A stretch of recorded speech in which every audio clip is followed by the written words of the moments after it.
Advancing Trust Board meeting.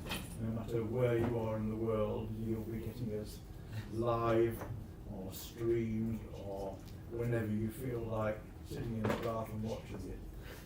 So welcome, and apologies in advance for all the things I'm going to get wrong. Let's kick off by just dealing with the apologies. So that's Liz, it's Pauline and Sue. But we've got Veronica here, which is great from that angle.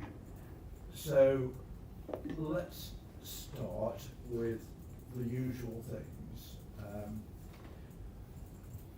Declarations of interest. Are there any new ones that we don't know about? Excitement of that sort? No. Minutes of the previous meeting. We've got those here. I'm not going to go through them in detail. Has anybody got any comments on any of it that they would like amended or they don't feel it's quite right? Nope. Brilliant.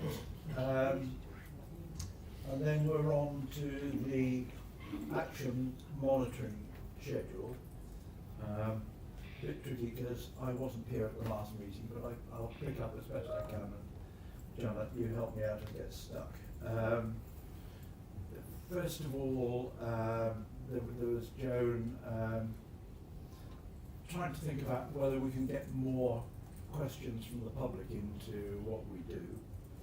And indeed, I don't think we've got any today, have we?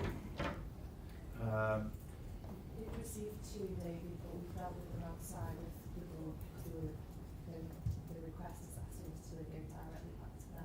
Yeah. Okay. Well, that's all right at one level, but it would be great to have more involvement.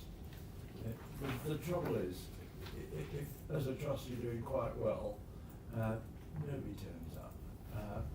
The minute you start messing things up, then you can't fit everybody in the room, and I'm afraid it's kind of hard for us to get people together, but we ought to try harder. We ought to have a program that does it.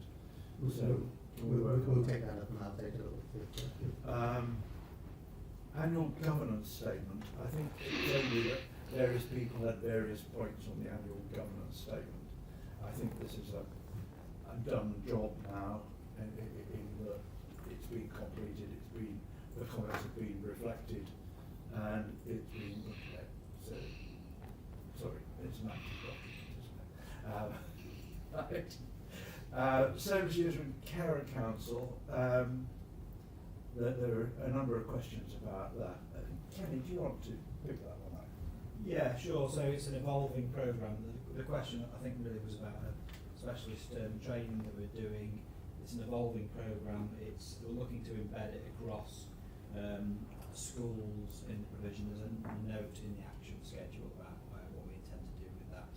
And I'm sure we'll bring it back through Service User and Care Council report at a future date. So yeah, it's a positive story, I think. I think there's anything else to add on. Thank you, Chair. Okay. Chair, if I, Yeah. if I just find my reason for raising wanting perhaps, and I appreciate that this forum might not be the forum in which to do it, to see which schools were involved. It was really to see how that links with our partnership strategy in order to make sure that we've got the reach right the way across the area. So we've not, sometimes it's easy to do things where there are willing partners. It's perhaps in the more hard to reach areas, and that was the purpose of why raising it. Yeah, and that brings to mind a more general point that we rely so heavily on other parties to do our work. I'm thinking of the voluntary sector in particular, and it would be wonderful. And I know Joe and I talked about this previously, to have a sort of mapping of the relationships, because not only would that give us a better understanding, but if we can work more closely, we can develop ways of doing things that are much more beneficial for the population. So it's another way of looking at partnership working, but we do need to map it out more than we know at the moment. then maybe we can take that on board too. And the final one is the Audit Committee Assurance Report, the annual report. People again had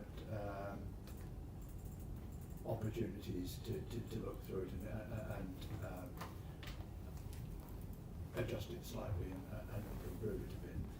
And I think that's all been done, that's all been taken into account, and the report's been finalised, so everybody's happy. So that's the matters arising.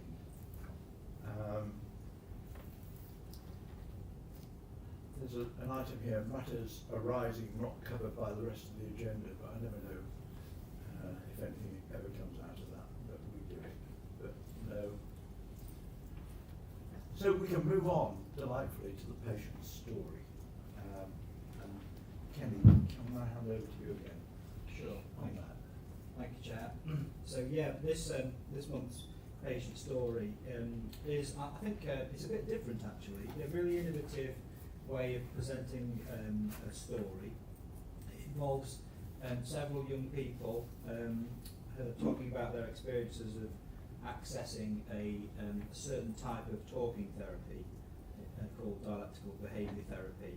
The video, like I said, has been produced with the support of our CAM service, and in particular Heather Mason, who I think has joined us on Teams, as have I think two of the young people. So welcome to you all, and thank you so much for sharing this. The young people on the video, as you'll see, explain in their kind of own way some of their experiences which led them to seek support, what DBT has offered them, and some of the outcomes which they've had as a result of accessing DBT. So really interesting, probably not something that we've explored here at the Trust Board before, and done in a way which I think is really different and really innovative. So I'll hand over to Joe, I think, to play. Thank you, Joe.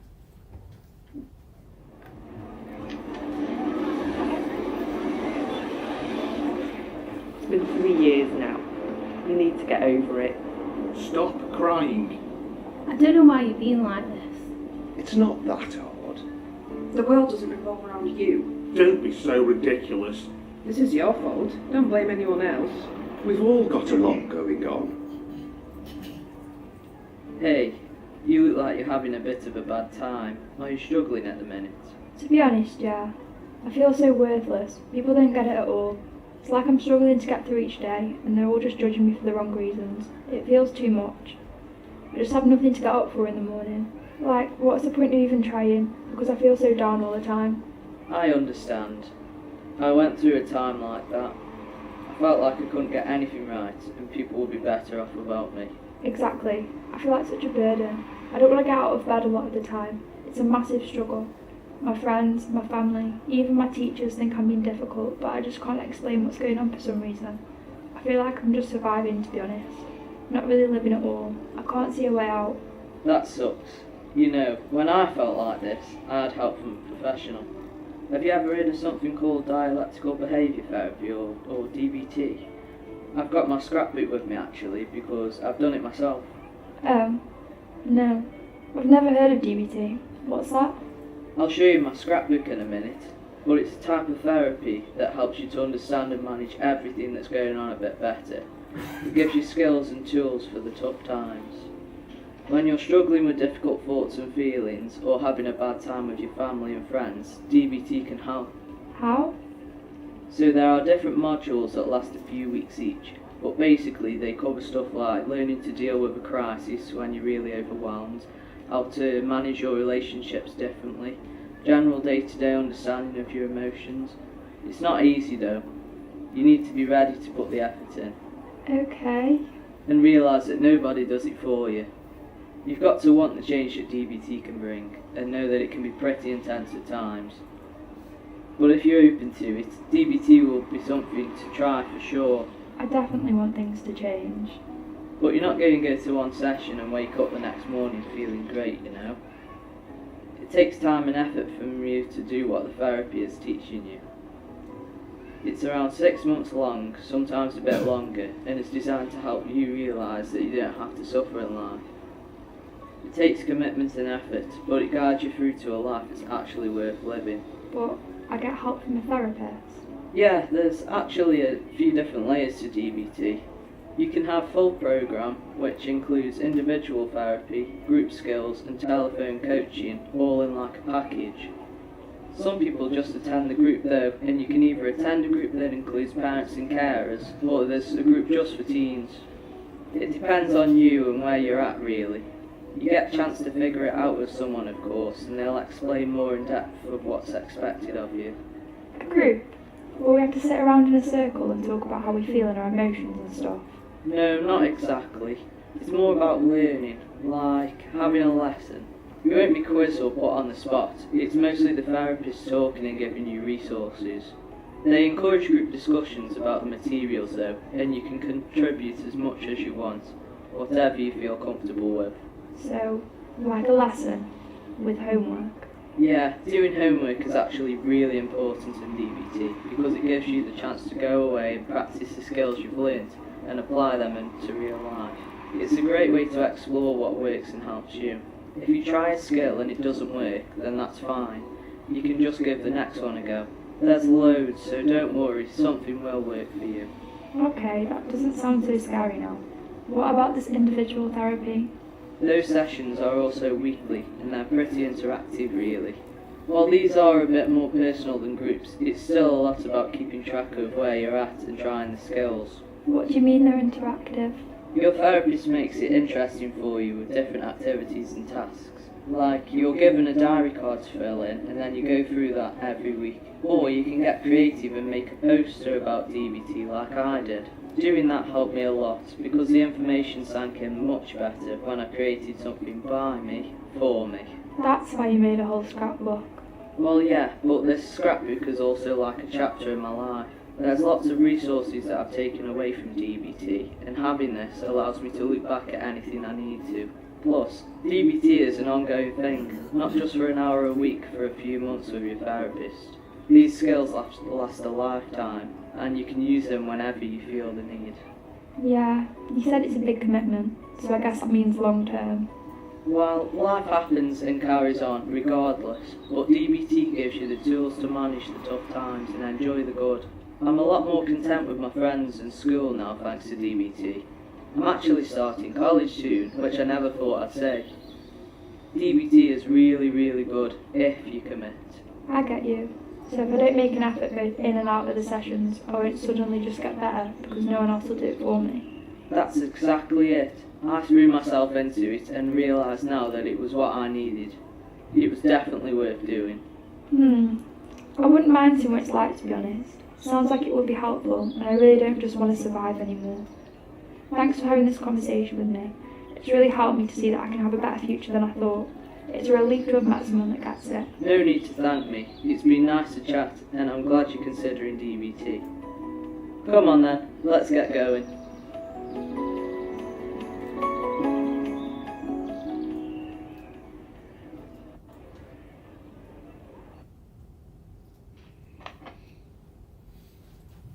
There you go. That was brilliant. Is that a video that's been made by another organisation? Yeah, so we work with a partner organisation, and Heather, obviously, and the young people have co-produced the content. All right. And I think, Heather, I'm sure would offer some more information of the colleagues, but no more than I. But I think the idea was for it to be more accessible and obviously not reveal the identities of the young people if that's not what we wanted. So really helpful, I think, format. So it was a joint venture, really, to help a wide range of people understand what DBT is and how it might be relevant to them. Got it. Okay. Yes, would you like me to chip in a bit here? Yeah, Hi, please, I'm Heather, Heather. clinical psychologist and lead the DBT service. I can say a little bit more about the inspiration behind developing the video, but as a service, DBT's been running since 2015. and we've had lots of positive outcomes, and we've presented our outcomes at national level, but in terms of how many young people benefit from this service. But most importantly to us, we've received lots of feedback from young people and families that have been through the programme, and what we felt was how valuable that would be to be able to use that feedback to inspire and encourage young people who might be thinking about starting the treatment to kind of put some information into a video. So we, and young people themselves that have been through DBT, thought this was a really positive idea when we proposed this, and we had a number of young people willing to start this project with us to develop a video, of which Gabby is joining us here on with you today, so please do ask us some questions. But just to say that, yeah, Gabby was involved in this and a number of other young people, and we had some funding and used, like I said, a production company to support us to develop this, and it's involved a lot of hard work from the young people. We had 9 meetings with young people out of hours to develop the themes and ideas and messages that they wanted to put forward to young people starting this programme, and to kind of develop some kind of story arc and content. So it took a lot of effort to put those themes into a script, of which we then worked with the company to get the visuals and the sound and everything. And you'll hear that when you speak to Gabby today, that her voice is the voiceover on the video. So, and then obviously some meetings took place with myself and the DBT service to finalise the production, and you know, Gabby and the other young person in the video spent time out of their busy schedules to record the voiceover, and we're really pleased to have been able to show this to you today.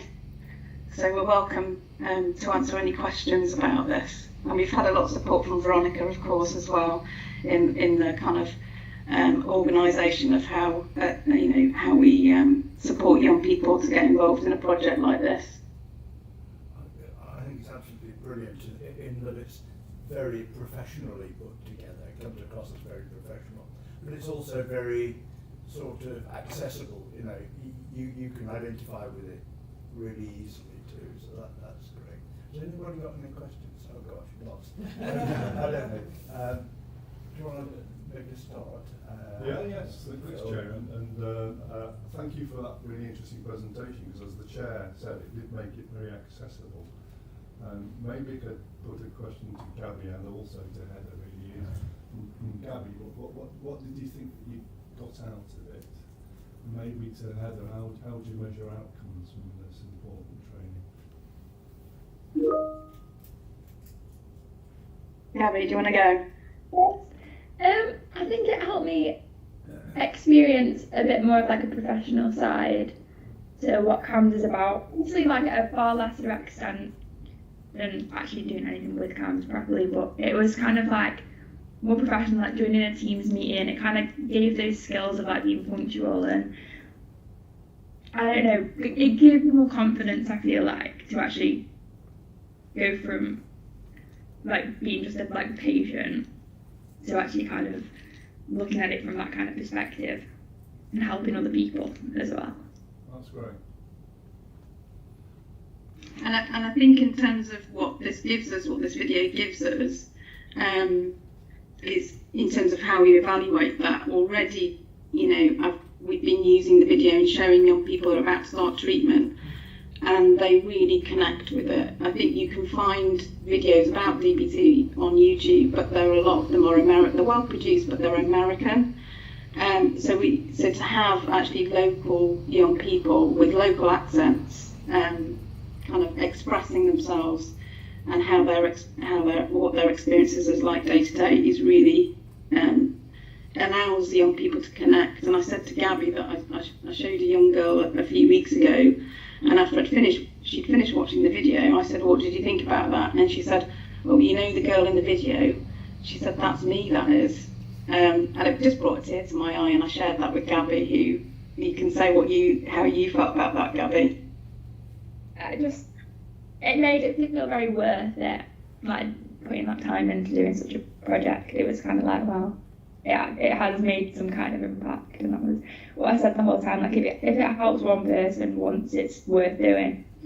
So, Well done, both of you. felt very nice. Yeah, you brought out that it's two things really. One is being involved in putting this professional thing together and learning the disciplines of doing that. And the other one is how valuable it's proving in the field, as it were. That's great. Sorry, over to you. Yeah, so Phil actually asked what I was going to ask, but I did want to just say, well done. I think it's a fantastic resource, and I think you've already said, Gabby, if you can demystify, because it's quite a mouthful, is it, dialectical behaviour therapy, and coming into mental health services, you can't expect people to understand what that is. So if you could demystify it through this, and it has that impact for young people, then fantastic and well done. Yes. I mean, I've not got a question, but I just wanted to say, it's the second time now I've seen it, because we saw the video at the quality committee, and a couple of things that struck me. You watch it the second time and you see more, which indicates the quality of the production. And I think it's really, really clever, but it gets a complicated message over in a really simple way, which is really important. And I think it's got massive impact. I mean, it certainly impacted on me when I've seen it, and I think all of you that have been involved in it need to be really proud of what you've done. I think it's excellent. Big question in my mind is, how do we use this effectively? Not just within the trust, but with other trusts, certainly locally and maybe nationally. Have we got plans for that, Joe? Oh, sorry. Come on, something first. Yes. Yeah, thank you for the presentation. Just two questions really. One is, I don't get a feeling of how long young people are within the programme. And just referencing the point where the young man said that he's going to go to college, what ongoing support is there for people at college once they go beyond the adolescent stage?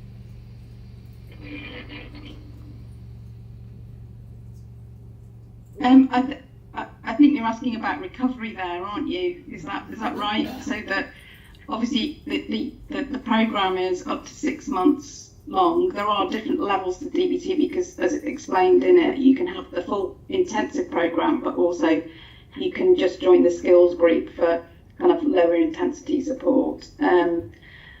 So there's different ways we support young people after they've been through the DBT programme. Some young people can be discharged from services and they're good to go, and Gabby is one of those. Some young people might stay within the service and have care coordination and regular reviews, or may continue on some medication. And I think a message I'd like to get across as well is how important this service is for the 16 to 17-year-olds in terms of preventing them going into adult services. And we would really value that being looked at in terms of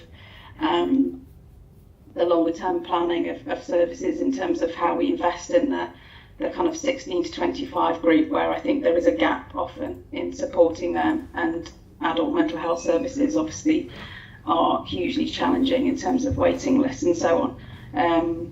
So yeah, I think a care coordinator, back to the question, would be thinking about the ongoing needs of the young person and whether that's within the mental health service or education. But we do get, probably about a third of young people who go through the programme don't need anything else. Okay. Veronica, and then Ben. Yeah, I just wanted to say, because Heather probably won't, or Gabby, but I'm so aware of the time it's brilliant to see the end product, but I'm also well aware it's probably taken 12 to 18 months since we first talked about it, Heather, hasn't it? But also it's been truly co-produced. So we talk about co-production within the trust and what we're doing, and this is something that really has been right from the beginning to, as you can see, Gabby's on the call now, and the other person's still aware of what's going on as well, that actually it's for me, a real illustration of what true co-production can deliver in terms of quality, but also that aspect for the people all involved in it as well. So it was more a statement than a question, but just to be aware of that, and that actually it's worked really well. And yeah, Heather and Gabby and the other young people, they hung on in there when actually they possibly felt at times like, is this journey never going to end? And they've got not just this video, they've got a shorter video, which is also really good, that was co-produced and delivered, and also leaflets, so the whole package. So I just wanted to flag that up, because like I said, I don't think Heather would mention the hard work that was involved in getting it there, and the hard work of the young people involved as well. So yeah, just wanted to say that. Thank you. Thanks, Veronica. Ben? Yeah, I suppose, and well done to everyone on the video, and I think it does explain a complicated process really well. I suppose just from the board's perspective, I suppose it's just to remember that this is just one part of our CAMS offer, and when we talk about, you know, when people go to college, Tony, or other areas, that this is part of our suite of tools, and you know, we know we have some challenges around waiting times in some areas in the sort of CYP agenda, and we're investing in that. But I suppose that makes me, I'm forever an optimist, David, but the caution in terms of sharing with others, because we've been very careful that although this is a divine intervention, it's not just a bolt-on that's shut on the side of the rest of our services. And I suppose we need to be careful when we're sharing that, share our good work, but other people may not implement it in quite the same way. Yes. You're too bashful. But yeah, I get the point. Yeah. Thank you. Thank you for the presentation. Very good. The question really is, how do people access this service, and how do we inform them how they access the service? The main put a rider to that is, what support do we offer for those who find that this service isn't for them, but they still have the ongoing problems?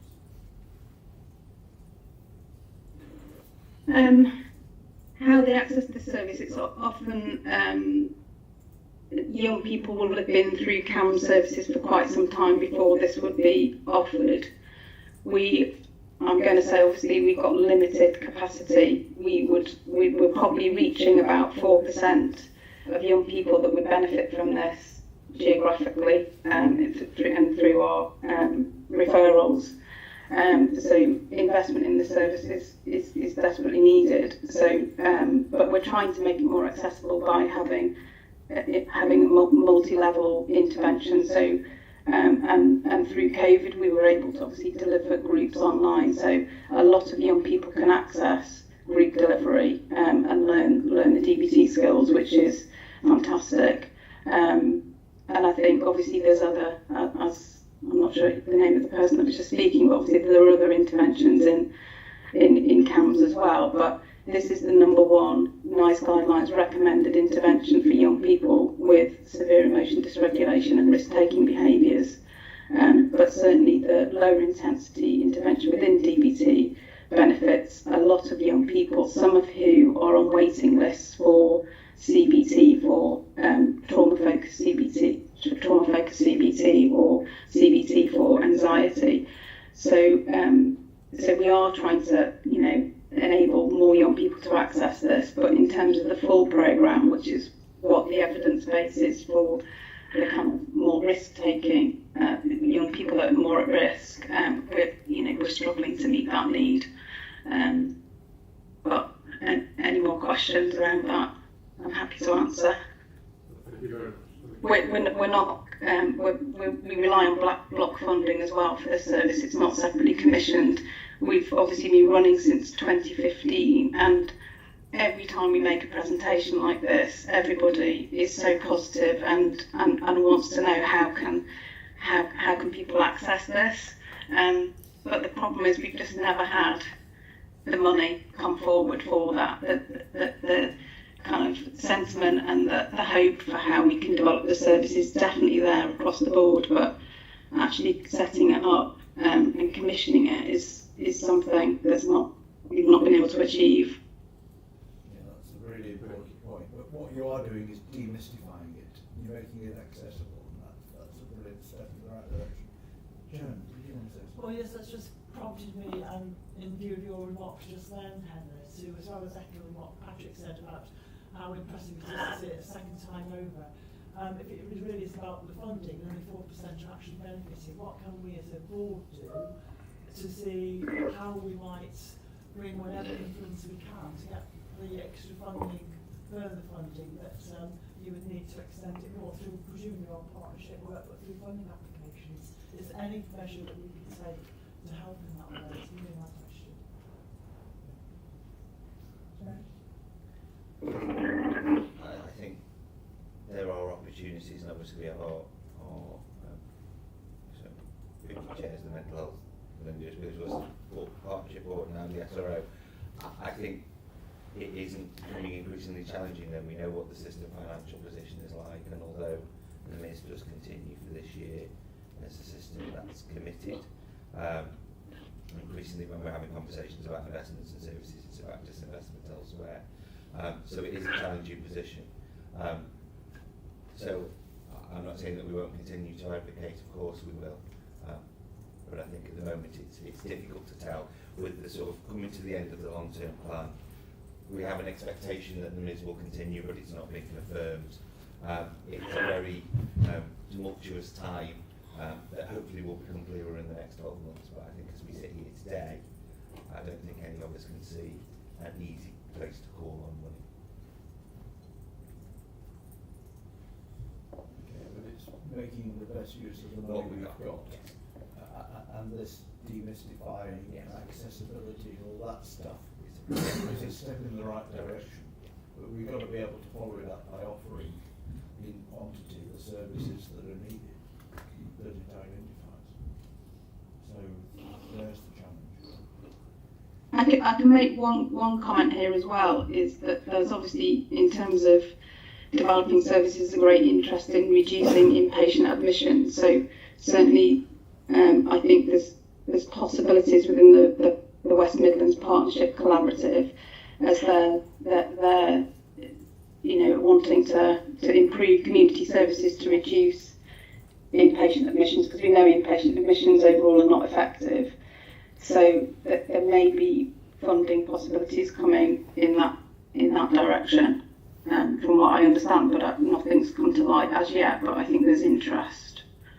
Not just in terms of our trust, but also, across the region in terms of how we develop a DBT service, which we know is recommended in terms of one of the things that can prevent, young people ending up in Tier 4 services. Yeah, it's a classic one for provider collaboratives. If anybody can help with that as well. Yeah. Okay, thanks. Noted. Janet. Please get in touch. Thanks very much, Heather and Gabriella, for your presentation today. Heather, we can hear the urgency in your appeal, and it's great, isn't it? We can see Gabriella sitting there, smiling, confident, professional in her delivery of the video voiceover, and a product, an outcome for her of the training, which has been absolutely fabulous. And I think you're right, Heather, this is about stopping people getting into longer-term mental health care. I've seen from personal friends the wonderful outcomes you get from this treatment. A young woman who went through your services a few years ago, married now for 10 years with a baby and running her own business, and we never thought she would get to that. So it does have wonderful outcomes in people's lives. So I think you're right, we need to put some pressure across a wider audience than just this trust to try and prioritise, because we keep talking about prevention as the way forward for mental health and all sorts of medical treatments, and yet we're not concentrating on this element of prevention. So thank you very much for your campaigning work, and I think your voice has been heard, but you know how hard it is, but that shouldn't stop us. Thank you very much. And it's demystified it for all of us too. Let's not be dishonest about that. And it's brilliant. Look, really, really enjoyed it. Really, really motivated by it. And it's super lovely to see you both. I haven't seen you for a while, Heather, but it's great to see you. It's good to see you, David. Thank you very much for listening to me. And I know it's one of many things that we need to improve across children's services. So I'm particularly passionate about this, but I also know there's lots of other areas that also need investment. But I appreciate that you hear the priority and that you're behind this. So thank you. Okay. Joe, did you want to say something? Yeah, just three things. So Gabrielle, I'm the Director of Comms here at the Trust. First of all, of all the teams who understand how difficult it is to get something like this over the line, you know, my team know this, and it is a stunning piece of work. It's the quality of it and the sheer amount of work and the content is absolutely superb. So congratulations to everybody for not just the technical delivery, but the perseverance and everything else. That's the first thing. Secondly, Dave, you asked about how can we raise the profile of this. There's a really, really good opportunity in the next 5-6 weeks, which is on the 5th of July, it's the 75th anniversary of the NHS, and we've been working with the national team at NHS England who are doing the overall comms for the national campaign, and also the national mental health team in NHS England. And we're putting together an interactive exhibition which involves videos, artefacts, stories, all that sort of stuff, which is going to be promoted nationally, and which also includes virtual reality, augmented reality, and it's a thing called Mental Health Reflections. And the idea is that we have some people talking about the past, some people talking about the present, and some people talking about the future. And we also have a thing called the Vault, where we put things in there to say, this is something you should see, which is really, really good. And we get somebody who wants to put the thing into the Vault to talk about it. Now, this film particularly would be ideal to put into the Vault and to say, have a look at this, this is absolutely superb. And so, Gabriella, if it's all right, we'd love to be able to, over the next 2-3 weeks, if you like, if it's okay with you, and if it's not, it doesn't matter, we'll just put the film up. But have you come in and just do a little talk introducing how it worked and all that sort of stuff and what went behind it, and then we'll put that front and centre into that exhibition, and that will then be part of a national campaign. So that's the second thing. Third thing, and I won't take too much of the board's time. What you probably won't know, Gabrielle, is combined the trust itself, we've invested really heavily in our internal comms. So you won't see, but we're looking here on huge, great big digital screens and all of that. We've got particular capability now in-house, no external spend, to be able to do films, animations, virtual reality, all this sort of stuff.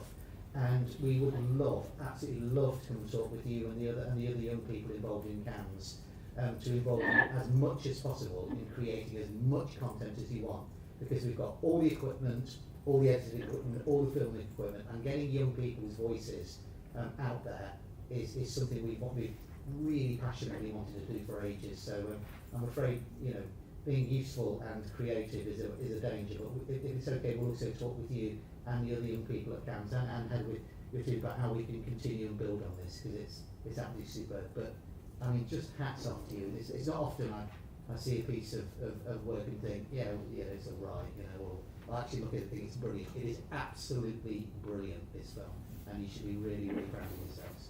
Okay, thanks for all that, Joe. So there you go, you've had an impact, well done, and we won't let it rest at that. Thank you very much to both of you for everything you've done and for today. Brilliant. We need to go on. Thank you. We're way behind. Thank you very much. Bye.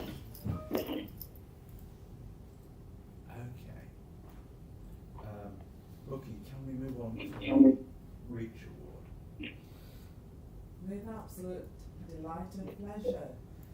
This month's Reach Award goes to Jane Underwood, who is the ward manager on Ward 7.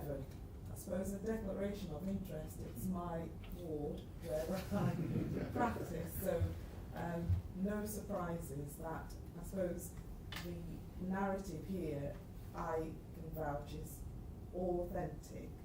So Ward 7, for those who may not know, is an 18-bedded ward for older adults, and it's a mixed gender accommodation for short-term assessment. Jane consistently delivers to a standard that lends her to be an outstanding role model amongst her peers, within her team and within the organisation. Jane's compassion, professionalism and ability to lead, ensuring safe, high-quality patient care, along with an environment for patients to receive the best possible care and for staff to develop and grow, makes her worthy of appropriate recognition. Jane is a natural and inspirational leader whose ability to care is phenomenal. Ward 7 has a warm, inviting and caring atmosphere. All staff are approachable, empathetic and responsive, and their dedication to the patients is clear to see. This can be the case whether Jane is on the ward or not, and this is testament to her leadership ability and dedication to her role and her team. Jane's abilities stretch further than her own ward. She supports peers and colleagues without question or hesitation and covers for the older person's matron when required.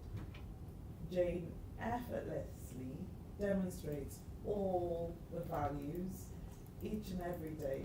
She leads by example, and the ward environment and staff exude the trust values. Oh, it's absolutely delightful that we can actually do actual clapping rather than virtual today. Thank you, Jane. We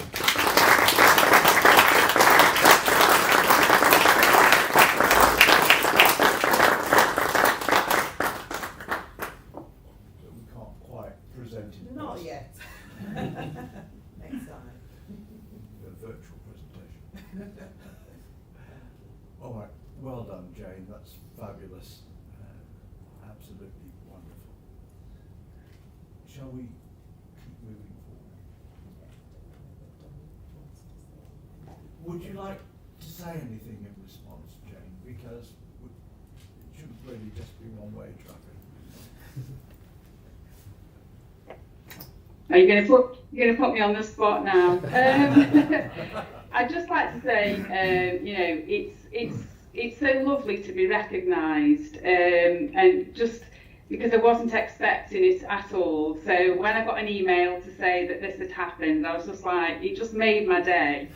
But hearing it in front of everybody, you know, it's just overwhelming. It's so lovely, and I've sat here thinking, are you actually writing about me? Are you actually saying those things? Because, you know, I just come to work, I get on with things, I do my job and just do, you know, to the best of my ability of what I can do. So just to say a massive thank you for the recognition. It's lovely, so thank you.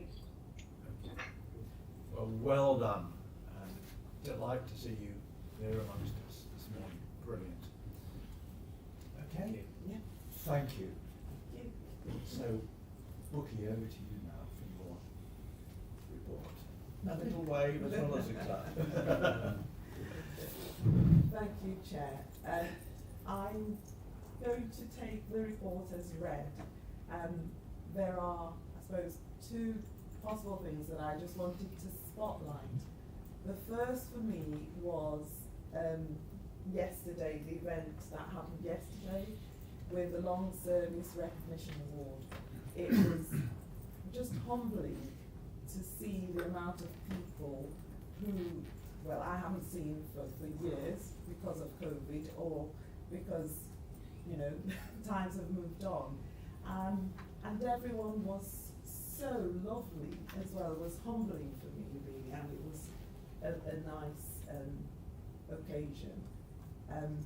Yeah, that's the first one. And the second one, which isn't so nice, is that I suppose next week, just around the strike action, that's happening, and we have our plans in place and everything, but still not a nice thing. That's happening next week. I'll leave it there and take any questions. Thank you. Thank you very much. Any questions on the report? Yes. Yes, thank you for the report, Bucky. And you referred to the delivery operational plan of the ICS.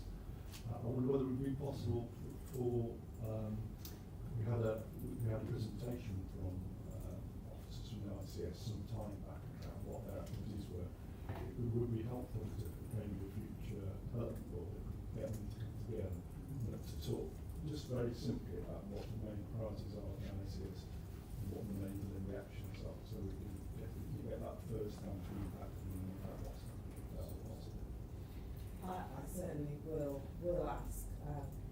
There's, just by way of an update, there's another session, we had one where all the execs of both NHS and local authority gathered together just to think about the priorities. There's one being planned for next month, and I suppose that's a positive in terms of the culture, not just having an event and leaving it there, but actually taking things forward. But to answer your specific question, I think that's the idea. Thank you. Okay. Yes. Thanks, and thanks for the reports. Lots of really interesting things in here. My question was a bit similar to Phil's really. I mean, the plan has been signed off, and I know it's had an executive review. We've not seen it at all as a board, or had any input from a non-executive point of view. What's the process going forward to make sure that it's looked at from a governance perspective? Because we're part of the delivery, yet we don't really know what's in it, and we haven't been asked about what's in it. So for me, it feels like a gap in governance.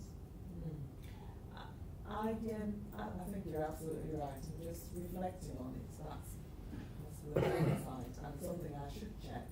Because my understanding, being part of the ICB board, is that the NEDs on the ICB have an input with all the provider NEDs, but it feels like that's not happening. So again, that's something that I will note. Absolutely, certainly on the people front, there is nothing at all in Staffordshire. Which is interesting. However, I think there is nothing stopping us or preventing me and others from actually bringing that person into our board. I think it would be really helpful because we're committing to being part of the delivery of that, and yet we really don't know what we're being signed up to.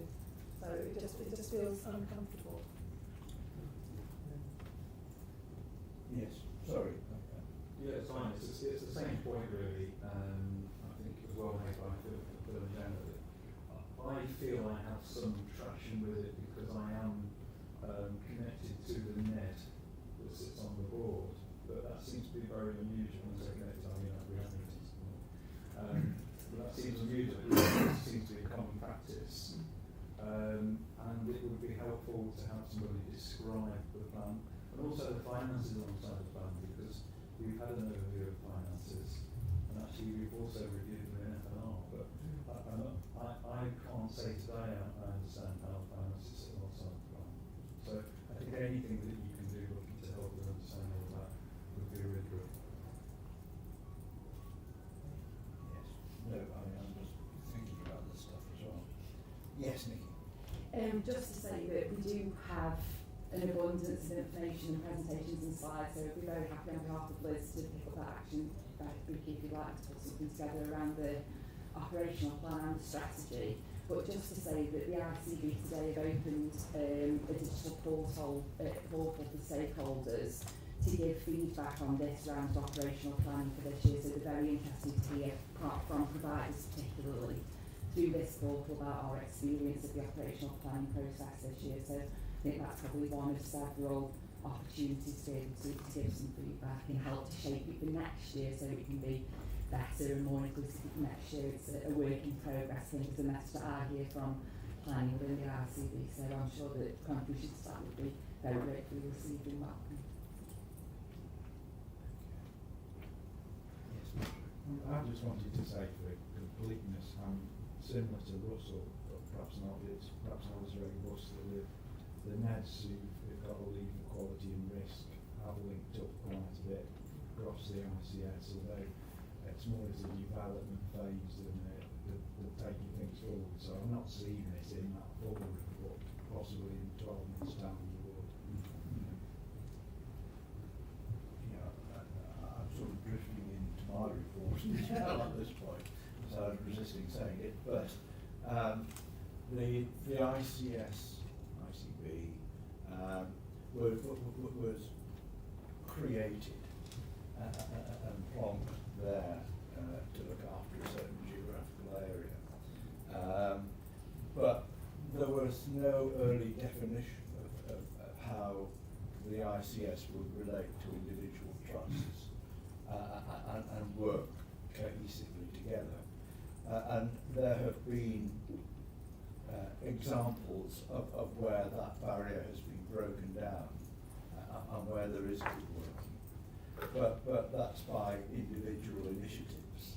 And really we need to have a more broad understanding of how the interface works and how it's effective.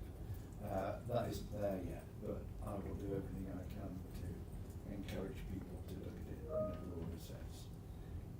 The other thing I was going to mention, apart from yesterday's celebration, which was phenomenal, I won't go over that again, is that as well as the ICBs, we've also got these animals called provider collaboratives up there, or across there.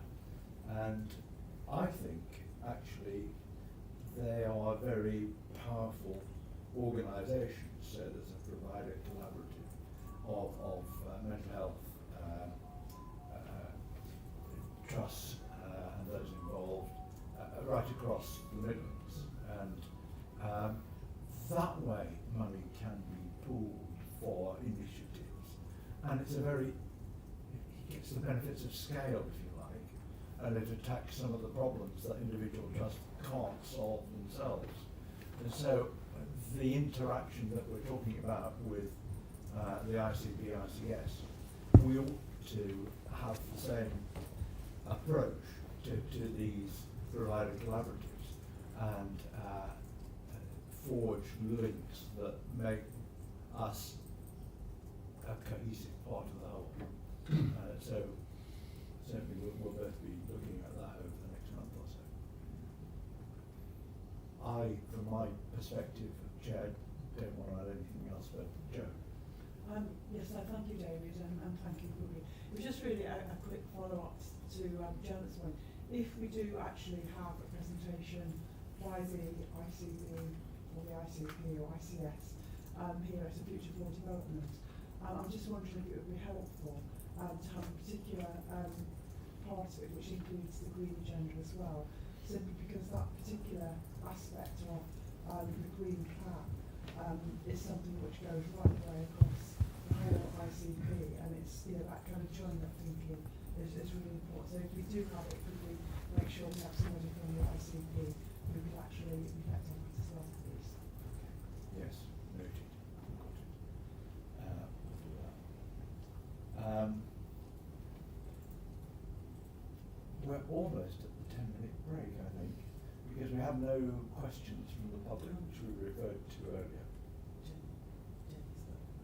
Sorry, Jen, that your orange box is so large, I didn't see it. You're mute, Jen. But your voice is so small. This is so disconcerting. I'm desperately trying not to pick my nose. My head is in the throat. I really hope there was lots of people and it wasn't just going to be me in the end. So I hope it's not throwing the meeting slightly wobbly. and I don't want to delay the break, because that's the worst thing to do is make a contribution when the chair's just said we're going to take a break. That's all you're thinking of now. But I guess just a little bit to add to the conversation about ISB, the system and the provider collaboratives. I mean, I guess it's a question is how much we think it's useful for our staff as an important stakeholder to understand and have some grasp of this. Because to be honest, staff have little understanding, and there is little, and I even struggling with my trade union colleagues to get them invested in this. I mean, people refer to the system, and that just sounds sinister, doesn't it? The system sounds like something from a dystopian movie or something, you know. And it's a question of actually, do our staff really, rank and file staff, need to understand that? Well, does it in a sense matter or not? And it's a question maybe that can be taken to the ICCS and the ICB. And if so, how do we engage them? And we've talked a bit about comms in the room, and maybe we've got the ability to do some comms piece, because the vast majority of staff just don't understand this at all, and they just hear this. I'm sure some still think they work for North Staffs Health Authority, which is who I worked for when I started. So it's just a question really, because I'm struggling to get engagement from my colleagues on this. We're all too busy dealing with the stuff within our providers, but it is the bigger picture going forward that we need people to be more understanding of how the situation is working locally. And if so, it's a question back to the ICS and the ICB is how do we start to engage that? Because at the moment I don't really see any effort to engage with staff within the providers, unless I'm missing something. No, it's the staff, it's the boards, it's everybody. There's a bridge to be built, and there are bits of it in place, but it's not across the whole range that it needs to be. Absolutely right.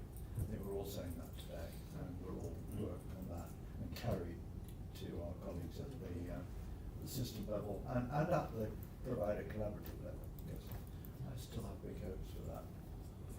Yeah.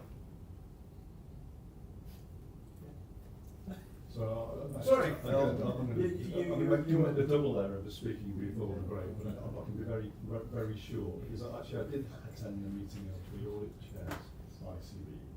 One of the points made by the chairs there was that the NHS isn't always very good at communication. It's good at over-communicating. So therefore, what we probably want to know, and probably what the staff want to know, what are the 6 or 7 things of child priorities, and what are the 4 or 5 delivery objectives? Quite simple and concise, not a death by PowerPoint. So I think that would be my kind of hint for where the kind of information flow, both for non-execs and also for staff as well. And we think today that communication is a flexible thing, and it can be very, very effective if you get it right, and it can be absolutely a useless barrier if you can't. Can we please have our break? All right. Look, it's 11 o'clock. Damn it. So 10 minutes, and then we'll start up again. Great. Thank you.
Yeah, right, it's scary.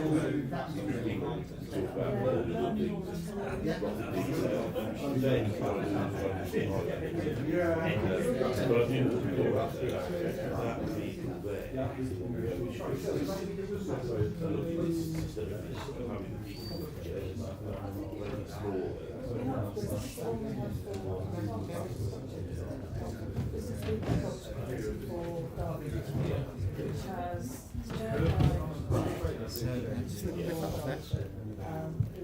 No, we're not recording. Yeah. Okay. Right, okay. Table cloth on. It's basically it's a net and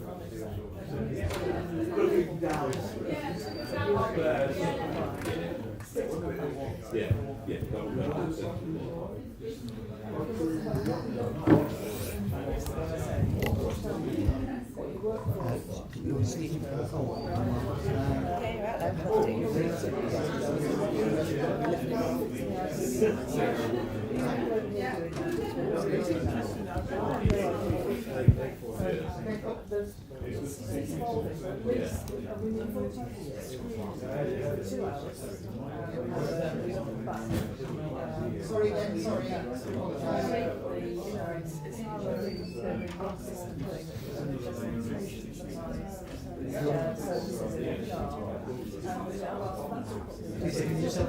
Sorry.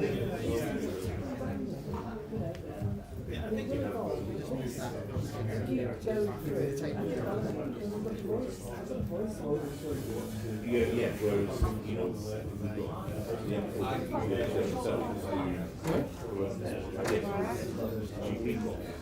very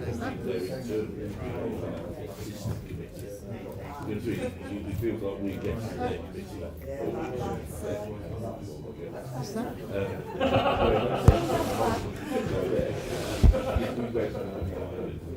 Jane and her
Not many people will watch but the fact that it's not Oh yes, oh Rob, yes. I'm trying to keep Rob in order. Yeah. Well, what happens he's asked Rob to work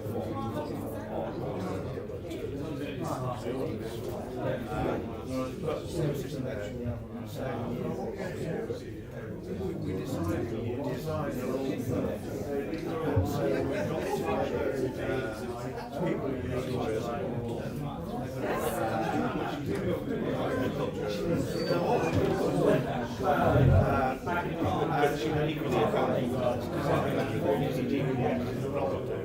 where is it located? Not at the centre of town with a decent and then before they went, they said, okay, we'll put that together.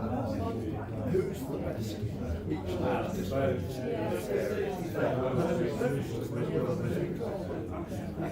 it was just lovely. I've kept in mind with them ever since when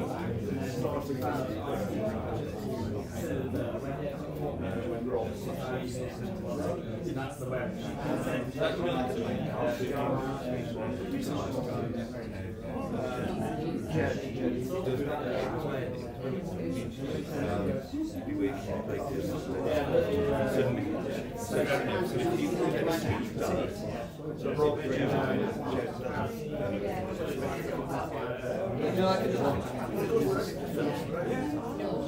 No, they're good.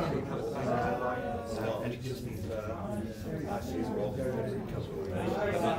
monitor what's happening.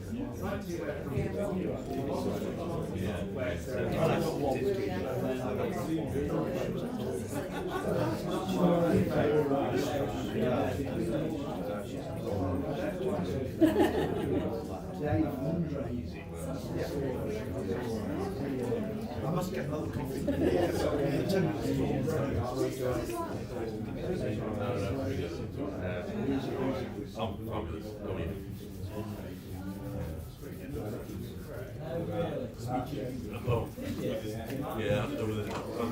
all right, all these ranges. I thought it was going to be able to shout out. Yeah, so I was lovely. I was better than I thought it was. And yeah, it was like things like shouting out the lyrics. Yeah.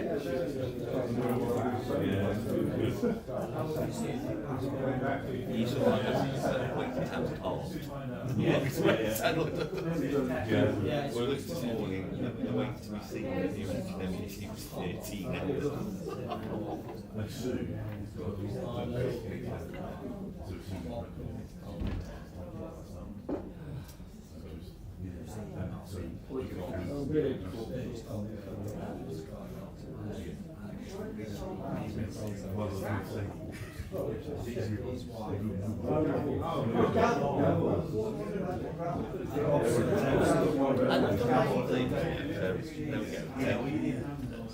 Well, I'm sure you do. I know. I've got everything's so simple, you know.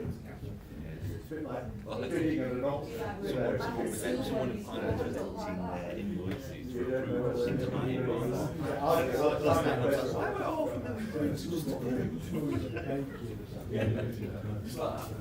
It's not shop power, it's very Tommy Cooper. They put it in baskets on one of them. That's right. Yeah. Down to an hour and a half now, Paul. An hour and a half. So hopefully she's doing that kitty by now. Right, hope you enjoyed your extra 5 minutes. Let's move on. Safer staffing. Sorry, Chair. Oh, I'm sorry. Go on, sit down. Calm down. So, yeah, I'll take the report as read. I didn't review the quality committee. It's here for assurance. the headlines I pick out was that we achieved a 100% fill rate overall, which is that we managed to have all the staff on shift that we planned to, which is good news. And for registered nurses, again 77.8% fill rate, which is again improved from last month, which is good. Cautionary note with that is that although the performance is good, we have still got an underlying vacancy position, so we're achieving those fill rates through the use of temporary staffing. We've got the usual checks and balances in terms of induction and making sure that those staff are well trained and inducted to mitigate those risks. A couple of other things just to say is that the areas that are using the most temporary staffing are in Ward 6 and Darwin during the last month, and I won't say more about that. In terms of looking ahead and the forecast around recruitment, we've talked about it here before, but we are hopeful that in October, November time, we should have very few registered nurse vacancies, which is a great position to be in, and the staff that started in March and April are now deployed onto the wards, and that's some of the background to the improved performance we're seeing.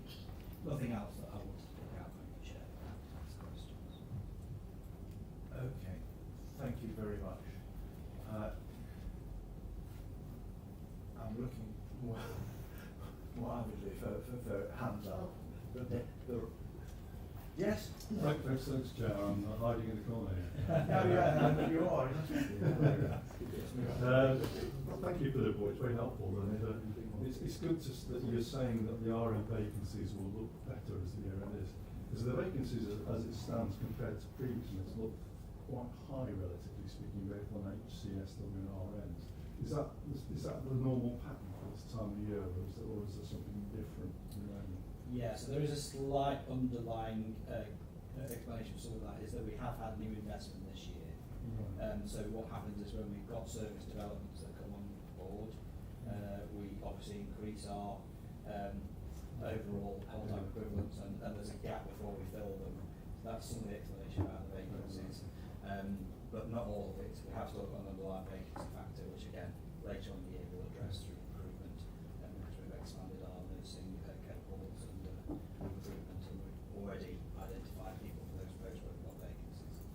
Just waiting for them to qualify. That's great. Thanks for that. Anybody comment on something that's not specific to this trust at all, I hope, which is I go around and see other trusts, and we talk about safer staffing and how near they are to getting adequate levels. And very quietly sometimes they say, well actually we haven't got the money to finance full staff. We got into a habit of running at 70% or whatever it is, 75%. If we were suddenly to fill all those vacancies, we'd run out of money in no time. Is that a fair comment when they say that to me? Or is it doesn't feel right? Well, I'm sure I won't speak I'm not for Eric. attributing this to anybody. I won't speak for Eric in terms of finance, but yeah, I'm sure that if we were to run at full vacancy, zero vacancy across all of our posts, that may provide us with a challenge, but I'm sure Eric probably explain that more. It wasn't an aspersion. It will be a challenge in certain organisations. So a big part of the underspend, or a big part of the plan really this year for the system, is to factor in a vacancy factor. And based on the fact that we knew we were hopefully going to be more or less at full employment from later on this year, we rejected that kind of offer from the ICS. But UH&M particularly, and then the FT have got 3.5% vacancy factor built into their numbers, and obviously they are achieving that. And I suppose just based on what Kenny said before, it's really important to note, I think, that our nursing numbers are not reduced, but that's the way it sort of plays out in Kenny's report, because our overall vacancies grow because we have investment now, whether we fill that investment, which is what we plan for. pay bills as we go through the year, and obviously, hopefully, the reduction in agency nurses is what we're counting. Yeah, absolutely. Okay, got that.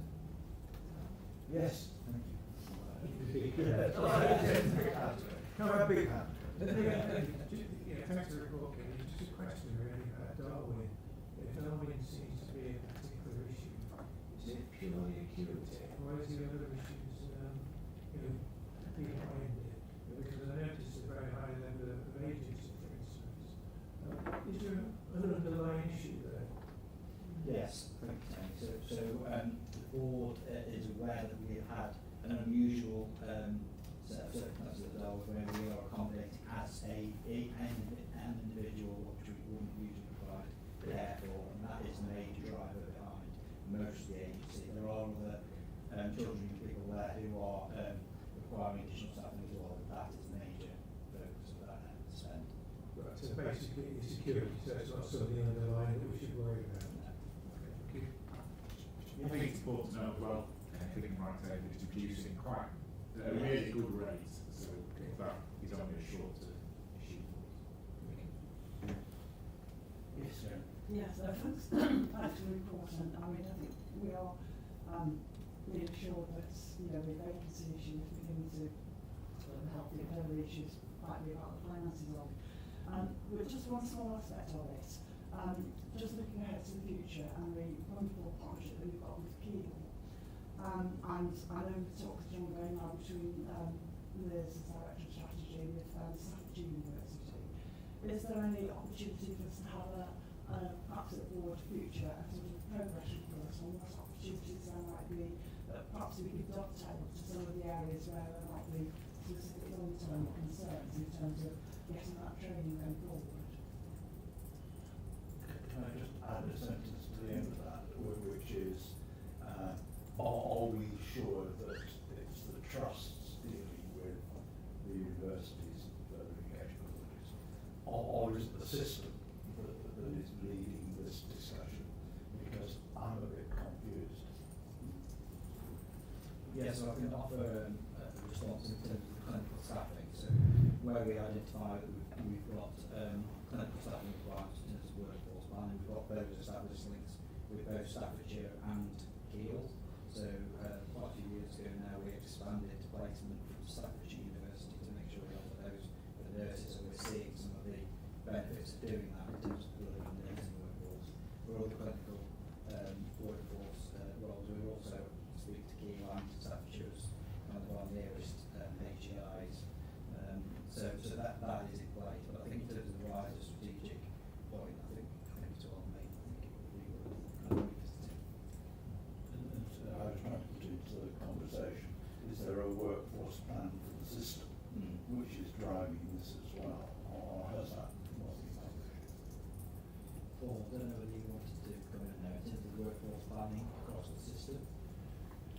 Yeah, I mean, I think it's safe to say we're not where we need to be from a workforce planning perspective yet. I think we develop workforce plans, and this is, I think, both internally and across the system. We tend to develop on the needs of the operational planning cycle, and that's where we focus. And this year has been a particularly challenging year for all the reasons that we talked about previously, to get those numbers in the right place. But I think there's a recognition, and we've talked to the exec team, I talked about it in my PDR only last week around how we start to get into that longer term. I think we try and do the long term stuff, but we need to properly get into that sort of 5-year hence approach. What the service is going to look like then, and it's never going to be perfect, is it, 5 years hence? But from there we can start to invest, like the board took the decision to invest in apprenticeships, a couple of 3 years ago, and that is bear fruit.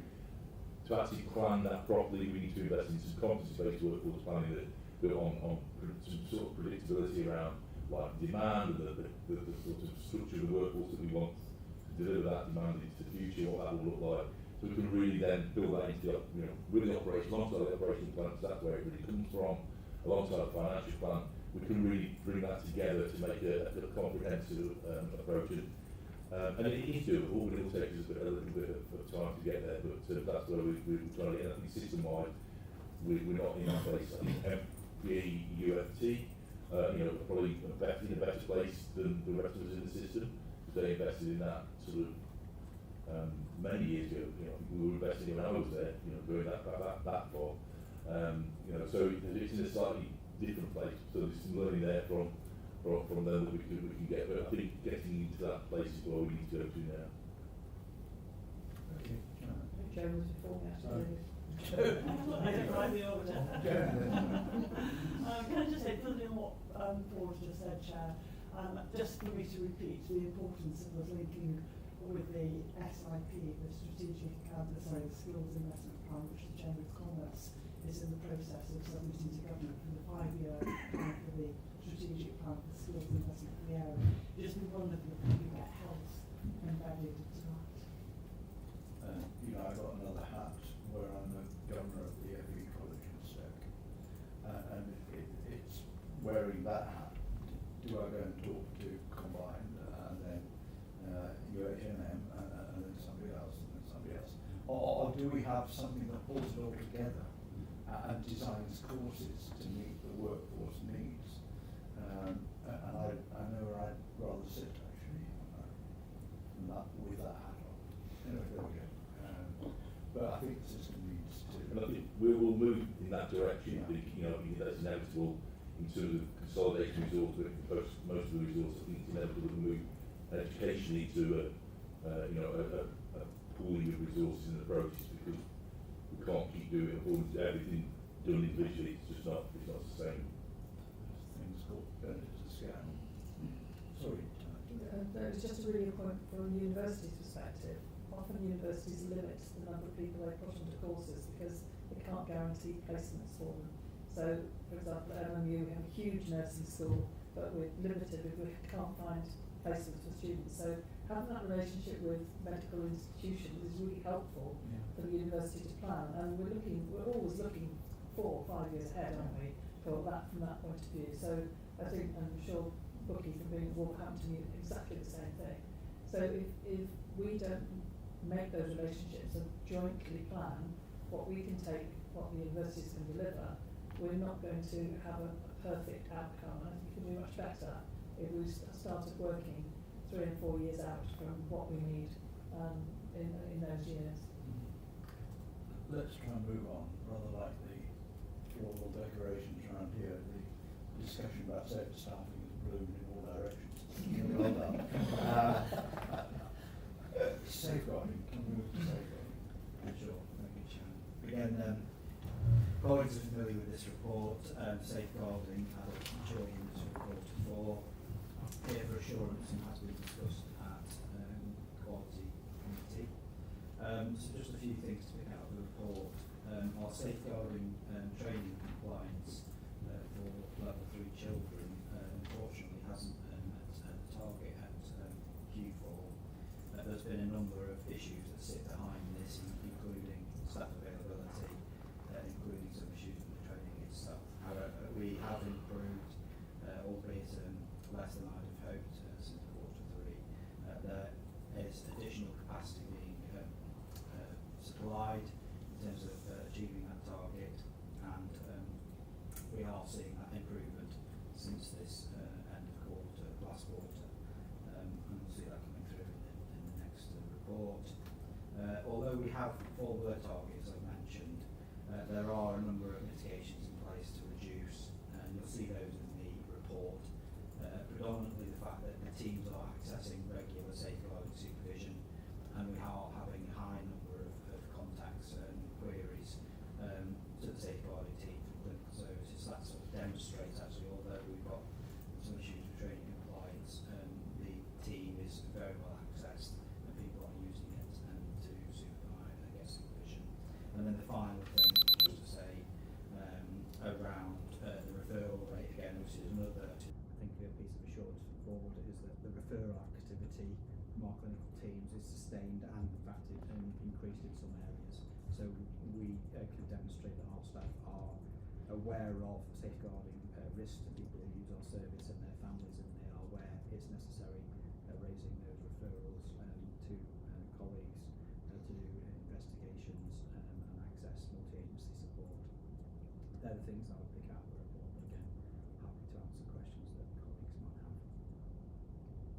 Any questions around the table? Seeing any hands, yes, Anne. Okay. Not so much a question, just observation, and that's about the level 3 safeguarding children's training. The graph on page 6. The issue seems to be there's a high level of unallocated places on courses, so it's not necessarily course capacity that's the issue. I think it's the do not attend, the people who are expected to attend, which I appreciate is down to staff availability. It's only a question whether putting on more courses is the answer, because as I say, you've got the capacity that isn't being used. Yes, so thanks Tony, absolutely agree. So in Q4 we put on the additional capacity, and what you're seeing is people not taking them up. So what we are doing is making it more accessible to people. We're doing, so previously what we had is a system where people they reported they found it more difficult to access. So we're doing more on Teams, and we're being supported by that directors to free more staff up to attend. So yeah, you're absolutely right. The issue isn't capacity, it's about making sure we enable people to get there. So we're not putting it any more on from the quarter 4 forwards. What we've done is put more on during quarter 4, and that's what you're seeing in the graph. Okay, are we done? Thank you very much. Move on to Dennis. I always feel sorry for you, Dennis, because you get serious incidents and mortality, not much to laugh at. Yeah, thanks, Chair. So the SI reports this time covers both Q4 and the annual report, comparing the previous year and this year. Of course, Q4 covers January to March 2023, and the report also shows the trends that have been noted. Just of note, in Q4 we had a slightly reduced SI compared to the same period last year. So we had 23 last year and 14 this year. But in general, when we look at the annual report, the trends show that the highest reporting areas are CDAS, which is the alcohol services, and the Sutherland Centre. There are no specific themes, but all the incidents meeting the criteria are investigated, and any recommendations are fed back to the teams for implementation and shared through learning lessons. That's all I wanted to mention about the report. Happy to take questions. Okay, anybody any comments on the SI report? No, that's great, Dennis, thank you.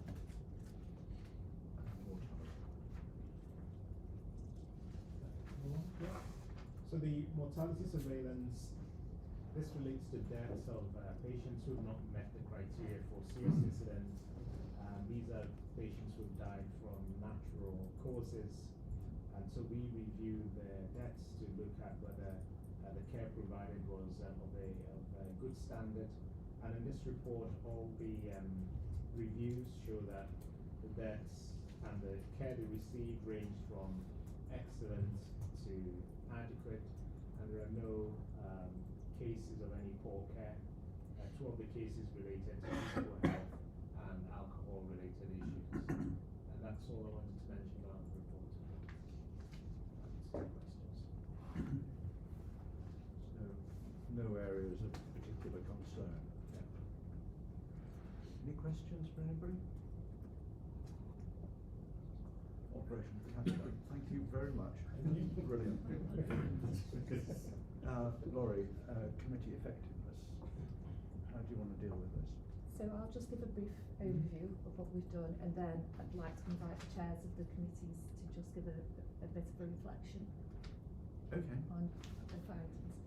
So this is the annual assessment of effectiveness. It's very comprehensive. There's lots of detail in there.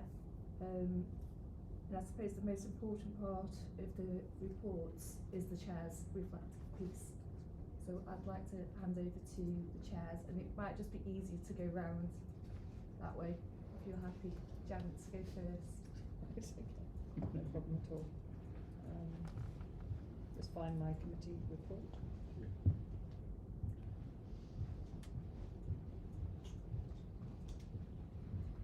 always an interesting process, this, and very helpful, I think, to have the feedback. I think the disappointing one for us was the fact that we had such a small return. 16 people were given the survey to complete and only 6 did. I know for some of them it was to do with either illness or absence, but it's valuable to have this feedback. We're not going to improve if we don't have it. But the feedback was generally positive, which is encouraging. I think the main trend that comes out of the commentaries is one that we've had in prior years, which is we only meet every other month and we have an enormous agenda to get through, and sometimes it means that we have to gallop a bit to cover it. So we need to think about, one of the things we're thinking about is, do we add some additional time-out sessions for people committee so that we can just take a particular subject. For example, we've done it this year with the people plan, where we've added additional 2-hour session and an additional hour session just simply to go through the people plan, because we wouldn't have got it done in committee and done it justice. So that might be a way forward without trying to do a meeting for everybody every month, bearing in mind particularly the pressure on executive time. The other areas that came up, clinical representation on the committee. Well, we also have Dennis, which is great. We have Ben from time to time. And actually, this isn't a committee that Kenny sits on, so it would be unfair to add him into it. But I think sometimes if there's something particularly that we feel is of relevance, we should at least get some input from Kenny into the meeting. We've struggled this last year with terms of with objectives, if you like. The objectives we had in the last people plan were not actually measurable, so we've sort of looked at them every meeting and said, I don't think there's anything we can say about this, but we have sort of kept it under review. With the new people plan, I feel much more confident that KPIs gives us something actually to work towards.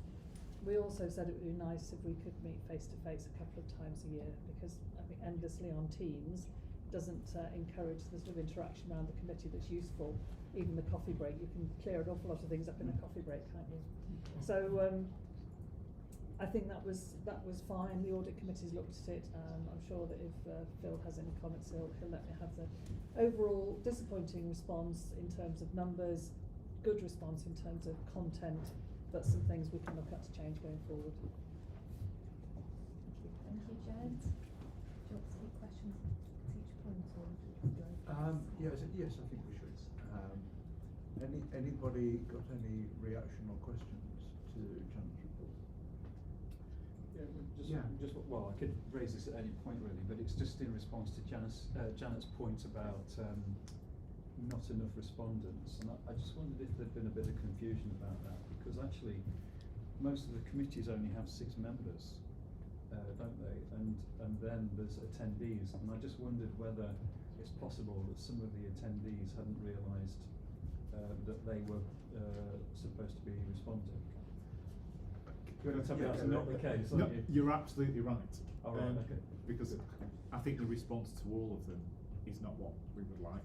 I think there's improvements to be made. And when I've asked my specific staff, say, have you done it? I said, I didn't think it was for me. Right.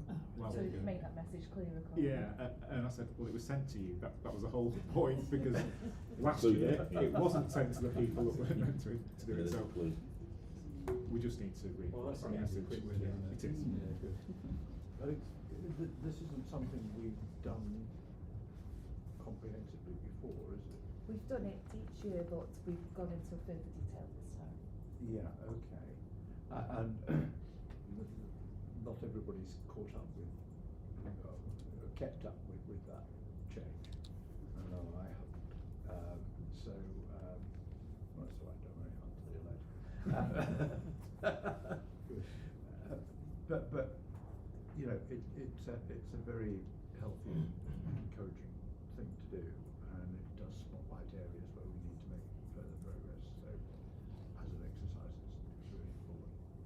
But we've got a bit of work to do to get it right. Okay, sure. Russell? All right, okay. Fine, so the responses, my summary is in the pack. One of the points I make right at the start is that, and probably similar to most of the committees, we have a real breadth of issues and areas that we have to cover. So for the finance and resources, it's finance, it's performance, the performance metrics and data quality, it's estates, it's business opportunities and digital, and that really creates, potentially anyway, within the committee, two challenges. One is to stay within that brief, really, because it's a broad enough brief as it is, without expanding it out into other areas. And secondly, within that, to make sure that some of those areas don't get lost because they come last on the agenda, or they don't quite, excite the committee in the way that some of the other areas are. So, an example, not the only example of that, would be digital, which traditionally is towards the end of the agenda, and therefore means that sometimes it's just squeezed in terms of time and so on and so forth. So there's an issue of staying within the parameters of the committee, but making sure that we give visibility to each of the areas, and also making sure that any gaps and key risks, gaps in control and key risks, are sufficiently visible. And a good example of that would be Chrysalis. We keep Project Chrysalis under review, and we do that on a monthly basis. But what we've not tended to do is to see alongside that the issues of PFI, until suddenly we had an issue that was PFI related, that was part of Project Chrysalis. So there's a need just to consider how we properly ventilate the real key risks, rather than just getting bogged down in this is the standard agenda, this is the one that we're going to follow. So those were the two key areas I picked out in my report. I think there's an additional point that didn't come up quite so much through the responses, but is something I'm aware of because chairs discussed this, and it's also come out, I think it came out in the last private board, is because we tend to see business development opportunities first in finance and resources, we need to make sure that the information is being shared elsewhere. And I think one of the ways we can do that is through the assurance report to the board. So I would give attention to that, supported by Laurie and other people, to make sure that the assurance report that comes back from finance and resources is giving other people that don't sit on that committee sufficient visibility of things that we're discussing, because we see those developments early. And there's been a real effort on the part of officers to improve the quality and quantity of information in papers. I think it's been really good, actually, and that's been often initiated by the officers themselves. So I just wanted to note the fact that that's been a real area of progress, but it's something we just need to keep working on. So those were the points I was going to pick up. Happy to take any questions on that or further comments from people that sit on that committee. Well done. Good. Thank you, Russell. Phil? Okay, thank you. I mean, it's very helpful exercise, and I think probably we just wanted to pick up three areas, really. I mean, first is actually an understanding of what the committee is about, because the audit committee is a technical committee. And also, when we hit the account season, which we're in now, it actually does require of all of us a pretty good understanding of what the accounts are around, what to look for in the accounts. So I think one of the messages that I would take forward is around ensuring that we have some sort of refresher training, so everybody is familiar with what the scope of this committee is and what it is not, because the audit committee is essentially not a decision-making committee. It's not something which actually operationalises things. It's actually a review committee. So it's actually getting that understanding, but also particularly prior to the account season, if we could maybe have some session whereby the technical aspects are covered off, so that we're well equipped to ask the kind of questions which will be challenging with the accounts. I think there's two other areas as well. One is around, there is a mirroring between the F&R committee and the audit committee, and so we need to think about that, because the same members are on the F&R committee and the audit committee. Actually, it's works pretty well as I have, but I think looking from the outside, somebody could perceive that it was the F&R committee marking its own homework. So we do need to think about how we mitigate that. I mean, it's a point that Eric's been discussing with me for a while, and I probably, in all honesty, sat off it for a while because I don't see there haven't really been any problems, but I do think we do need to grasp that matter well. And I think the other one was probably an innovation which I've talked to other chairs around, which other audit committees elsewhere do, which is to ask the audit chairs of each committee to come along to one audit committee during the year and actually set out how they are fulfilling in terms of their reference. So that will give the audit committee further assurance about the control mechanisms which are in place throughout the trust. And there's one from me, which is basically to actually keep on top of the actions rather than letting them do summarise development. So I'll do that this year. Thank you, Phil. Any questions for Phil? Not question, just an observation really.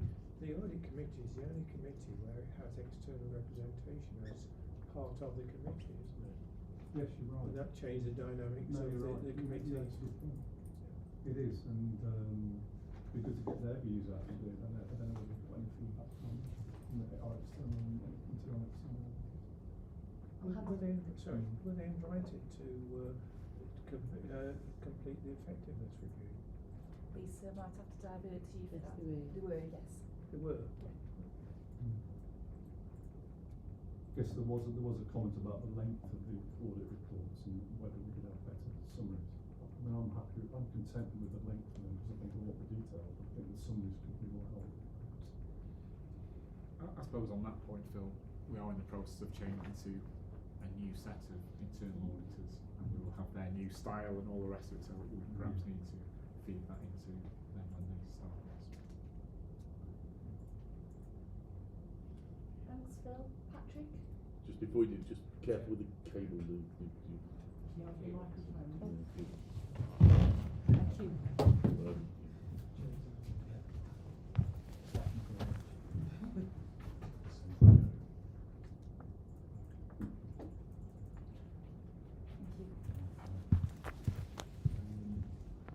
Yeah, I mean, I made the comment, but it's been made on a number of occasions about the number of respondents. Again, it's very small. I think what the review told us that was generally the committee seems to be functioning okay, or the members thought it was functioning okay. The attendance is okay. The timeliness of papers and things is good. There are a number of areas I think where we could make some improvements or are challenging. I think sometimes the agenda can be overrun and leads to very detailed reports and detailed reporting. I mean, that isn't unique to the Quality Committee combined, I'm afraid. I've checked that out in the past. And there's possibly a bit of a lost opportunity with the directorates. We have regular representation of the directorates. One of the meetings focuses purely on the directorates or predominantly on the directorates. And I think we're all agreed that there needs to be slightly more structure to that because we're missing something as a result of that. We do okay with that. What I think came out of it is a number of things that possibly we need to do is one is to sit down and review the information that we've got in front of us. And we agreed this at the last Quality Committee, and possibly to do that on a face-to-face basis, because some of the feedback was that there are no face-to-face meetings, and perhaps every so often that would be a good idea. I think the second point is I think there are a number of issues that are across subcommittees that track across committees and need to be addressed probably by more than one committee. And although we meet as chairs, whether we've got a robust assurance system about that, I think it's an area where we could improve. And the third area I think we need to do is we need to revisit just how we structure the presentations and the feedback from the individual directorates. But nothing else to say on that really, unless anybody's got any questions. Thanks, Patrick. Any questions? James? Oh, sorry. Sorry. I was just going to make an observation, one that I think Eric would. I think the observation is, I've heard Patrick say we do okay, and I think we describe that as okay. Just to encourage us that okay is not good enough for us. We need to aim to be outstanding in all we do and how we do. That's why I did 3 actions with you. Smart reply. Thank you, June. Thank you, Laurie. I'd like to start with a heartfelt apology to the committee because for reasons which I cannot explain, I overlooked sending my chair's report of the effectiveness. And I can't apologise enough for that, and I'm really sorry. I don't know if it was exacerbated by the fact that I was away on holiday the week before, and I thought I'd checked with somebody that I filled in all the things that I needed to fill in, so I went away with a clear conscience, but I do apologise. I think, charitable funds is just different from all the other committees so far because it's not something where we've got a clear way forward, and I think that the comments that we've had reflect that, and I'm really grateful for those comments, and actually to Lisa as well for all the work that's actually been done to get us to where we've got some of the ducks in place, and now we need to go forward. Just looking at the different comments that have come through, and then summarising my report, which I take it we've all read anyway. I think it just comes back to this thing about what do we want as a trust to do with our charitable trust fund, and very helpful board development session that we had, where we said that we would go to UHM, and I just hope that in the 12 months coming, we can start to make that bear some fruit in terms of actually getting the structure right. We had, I can report a very, correct me if I'm wrong, Paul and Laurie and the other Lisa who was in on the call, a very, I think, constructive meeting with UHM on Monday this week, which was basically subject to sign-off by Tracy and others that there would be a real eagerness to look for collaboration in the way that we want to do. So I think that will positively shape the effectiveness as we go forward. I think the challenge, some of the challenges that are reflected in all the red comments about, the chair not really having the resources or the resources not being there to do what we want to do. That's not going to go away because even I think with input from UHM, we're going to require a joined up link with all the different work of this trust across all the different departments to see what advantages and opportunities will arise from having, hopefully, a viable charitable fund. Mindful of always Eric's concerns that at the moment, as things stand, we're not raising the funds sufficient to be able to have a long-term future.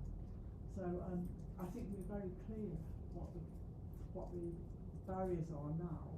And those barriers are actually about the resources and the capacity. So it's not that somebody's going to come in and do everything for us. Somebody can come in and bring expertise, but then we have to say what as a trust we want.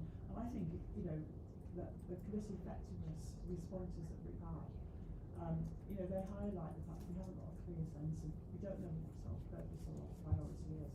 So I do hope that with the UHM developments there, we can start to weave those in, and with Paul's leadership on this, we can lead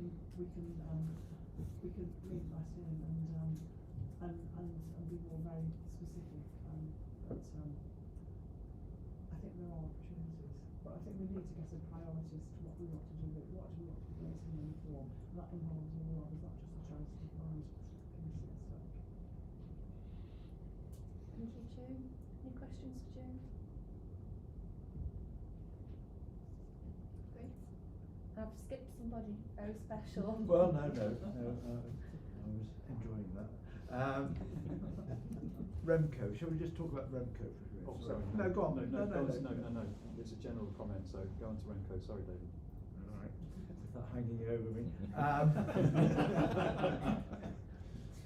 Remco is a bit different from all the others, isn't it? The makeup is different. It sort of stands to one side a little bit, or has done in the past. And shamefully in a sense. Remco has met when it needed to meet to approve certain changes, a sort of ad hoc committee, and we recognise that that's just not right, that the trust needs to have policies about a number of things involving remuneration. It needs to have a cycle of business and regular meetings that support that cycle of business. And so over the last year, Remco has been going through that change with a few sort of bumps along the way, but it's getting there now, and there is a policy. We have a session after this today, when I would like to think we will have just about landed where we want to get to in terms of a properly constituted, regular clarity about the responsibilities and a sort of a clearly defined programme of decisions that need to be made each year, and we're well on the way to that. But sometimes when you're trying to make changes, somebody will come up with a paper, and then you'll say, well, yeah, half of that's right, but the other bit hasn't quite got to where we need to get to. And we've been going through that process over the last year. So I think what I would say for Remco is rather than focus too much on the last year or so, because things are changing so fast, I'd like to plug in 3 or 6 months' time a separate review of Remco and where it's got to, and hopefully be able to give you then that full assurance that it's playing its full part as it should do, as a regular part of the structure. But I'm afraid, looked over this area for some time and done nothing about it. But this year is different. So there we go. So can I leave it a bit vague like that? We will do some more work this afternoon, and we will come back to you with an update on Remco, where it is, and what, if anything, needs still to be done. Thank you. No questions, right. That's what I do. Yeah, more general comments, really, not related to Remco. First of all, I think we ought to thank Lisa and Laurie and anybody else that was involved in this, because I mean the turnaround was phenomenal. I personally didn't think it was achievable, and I was chased somewhat by Lisa to get my things in. But I think it was. I think you just did a brilliant job on it. So well done. Thanks for that. Absolutely. I think that should be acknowledged. My second point is really a question, which is: are you looking at it to see if there are any common themes? Because that's the bit that's missing at the moment, I think. So we'll be pulling out common themes, and linked to that, I think it would be really helpful if we review the questions now, rather than wait for a year and then say, do we need to change the questions, because it's still fresh in our minds, really. So I don't know how you want to do that, whether you just want to do that with the chairs, but because we've changed the questions, haven't we? So I just think a quick review of those at some point through some method would be helpful. Leave that with me and Lisa, and we'll get something sorted. Thank you. But all this feels like a move in the right direction to better governance.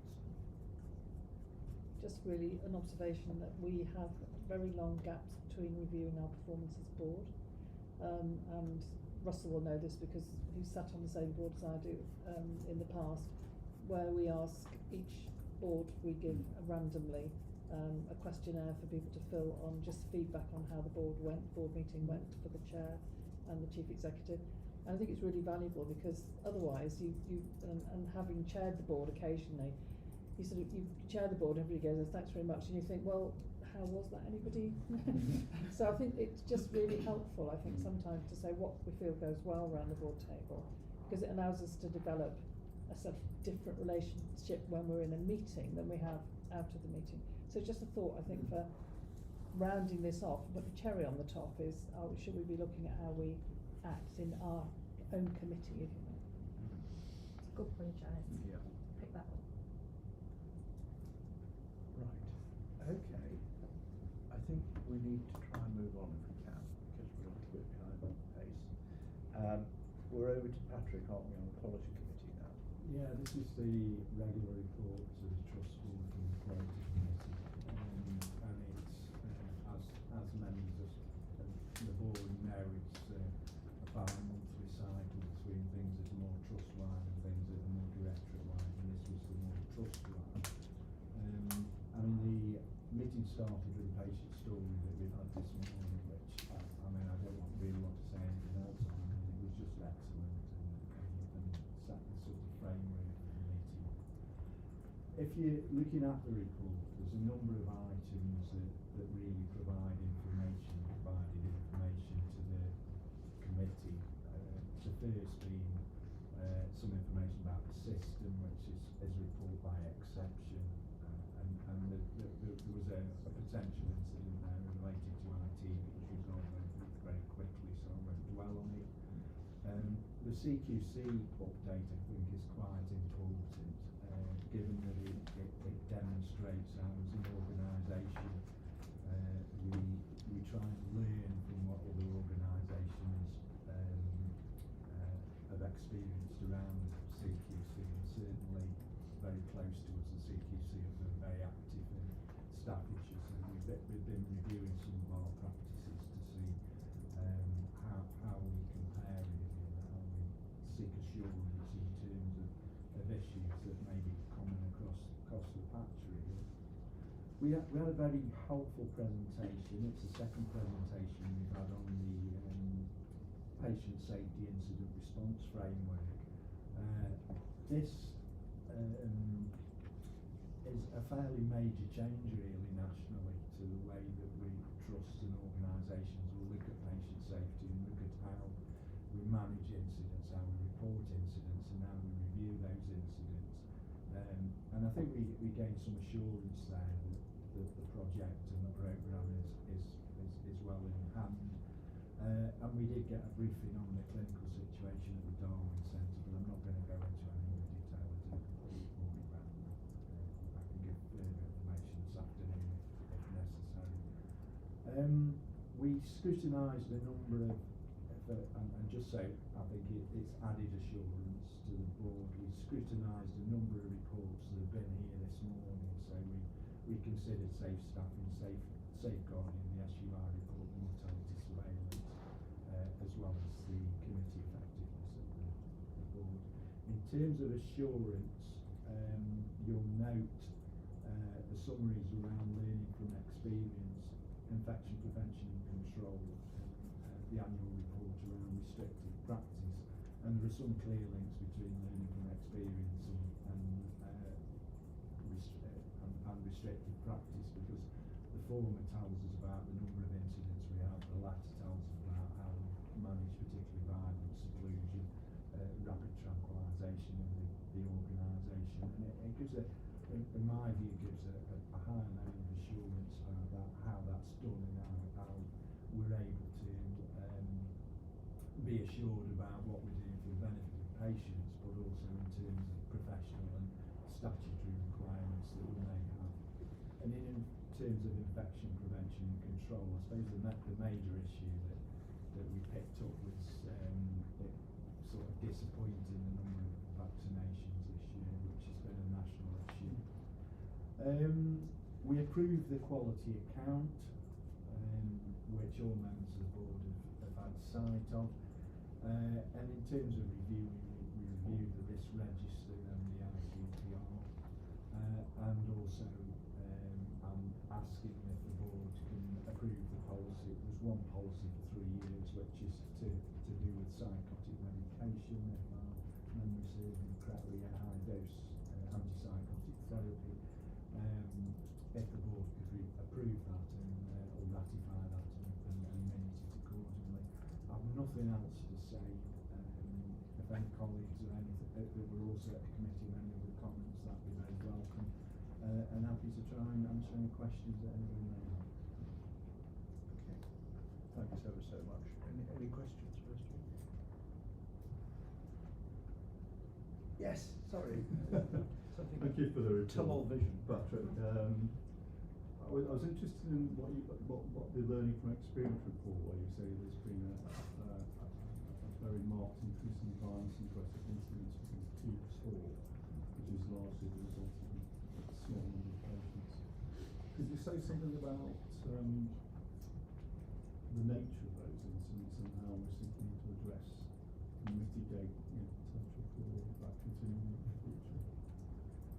I mean, I'd probably ask Kenny for a bit more information, but I can come out with the headline. I think you will naturally see increases like this on a quarter-by-quarter basis, and the reason for that is that what the majority, if you look at the incidents and when you analyse the incidents as the report does, the vast majority of incidents tend to be the result of a small number of patients in specific areas, which tends to be the Darwin Centre that we talked about before, the PICU for obvious reasons, and Ward 3. So it's a small number of patients. So if you get a small number of patients with particular challenges or particular difficulties, the numbers would go up. I think the broader point to make is if you look at the numbers over the last 12 months, they've actually reduced rather than gone up. But that would be my initial response. I don't know if Ken wants to add anything to that. Yeah, so I would completely agree with what you said, Patrick. We do see this kind of unpredictable trend, if you like, which is often quite spiky in terms of how you see it on the chart. Where we would be more concerned is if we saw, like Patrick said, a continual rise or a number of rises, and as Patrick said, that unpredictable nature of the trend is associated with a small amount of service users. If we had a rising trend that went over a longer period of time and increased, then we would do much more of a deep dive. But we are satisfied because we've got a group that looks in detail at all of these incidents, that we can't see a kind of trend. We can't attribute it to a cultural issue. We wouldn't want practice that isn't what we would aspire to, and those sorts of things. It does tend to be small numbers of patients who, fortunately, that reduces because of the treatment they get. So it's a spike rather than a trend. Yeah. Thank you. Okay. Anybody else? No. Jenny's got a question. Ah, a small hand, but now we have you in full. Yes, over to you, Jen. Oh yeah, small hand and a big head. Just because it's interesting, that's conversation about the violence and aggression, and I certainly remember a time in my career where it was a daily occurrence, and it is and it is good that analysis, to see that analysis. It is the reason why it changes is because, particularly with certain patients and service users. The one question of that is, yeah, that's useful to know, but are we assured that where those staff groups where they are facing that level of violence, which is out of the ordinary, that those staff teams are extra supported in that environment? Because I know from experience how dehumanising it can be for all parties, both the patients and the staff, where a level of violence and aggression becomes almost set in, and that would be the question, because I think we do really well now in supporting staff who have been subject to violence and aggression, but it's just a concern when you've got these hotspots about how we are extra supporting the team in those circumstances, because maybe the overall figures we're comfortable with, I guess, and we may say, well, that's it's a particular patient, but I'm concerned about the sort of long-term effect on that staff group if they're seeing that as almost becoming part of their working day. I mean, if I respond with what I see as the sort of high-level assurance, and I'm sure Kenny will perhaps provide a bit more detail, but in terms of the high-level assurance, I think we obviously as an organisation know where the hotspots are. incident reporting tells us that. I think if we look at the sort of restrictive practice paper, or the paper that comes to the committee, there is clear evidence that we're monitoring very closely not only the number of incidents, but the number of restraints, the number of seclusion, the number of rapid tranquillisation incidents, whether they're going up, whether they're going down. But not only in terms of restraint, the type of restraint, the type of incidents that's produced the restraint, and the type of, as well as the context for that in terms of things like the Safe Roads Initiative and the restrictive practice strategy, reducing restrictive practice strategies, as well as the level of training. And also in terms of the training, my understanding has always been that the people who provide the training, who write the reports that we read at the Equality Committee, are actually quite active in going into areas and reviewing situations and reviewing particularly challenging situations. So if I give an example, not from this month, but historically, they've gone into the Darwin Centre where they've had particular situations with a young person who's having to be nasogastric fed, and they're requiring some kind of holding to support that process, which can be extremely distressing for the individual, but can be extremely distressing for staff as well, and they've gone in to provide that support.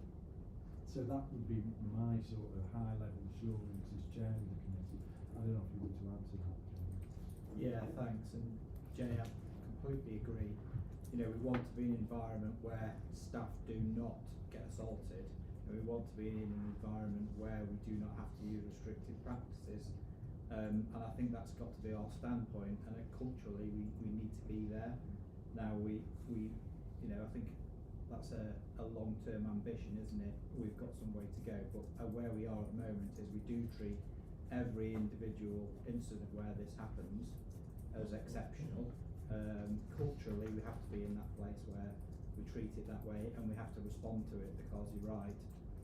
You know, there are areas that have been, you know, in the national headlines, and historically, I think mental health has been, you know, kind of normalised this, and that's had impacts, horrible impacts on service users and staff alike, and we do have to treat it as exceptional.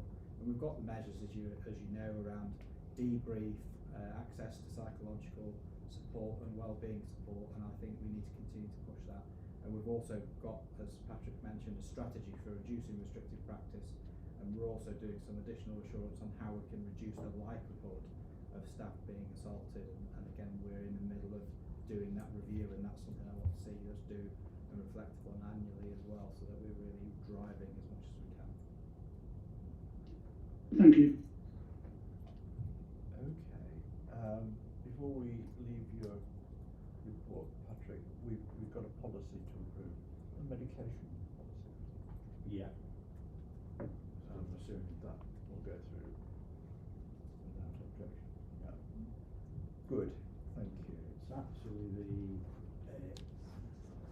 bear with me, it's the high dose antipsychotic therapy policy, and it's approval for 3 years. Thank you. Just a minute. Even that. Yeah. Thank you.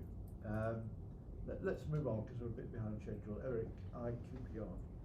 Thank you, Chair. I won't go through the report because I think it's been through all the committees in a great deal of detail. The two things I will pick out are that IAPS has been renamed to Talking Therapies, and people may have noticed that within the report. And IAPS, you will see that disappear from future reports.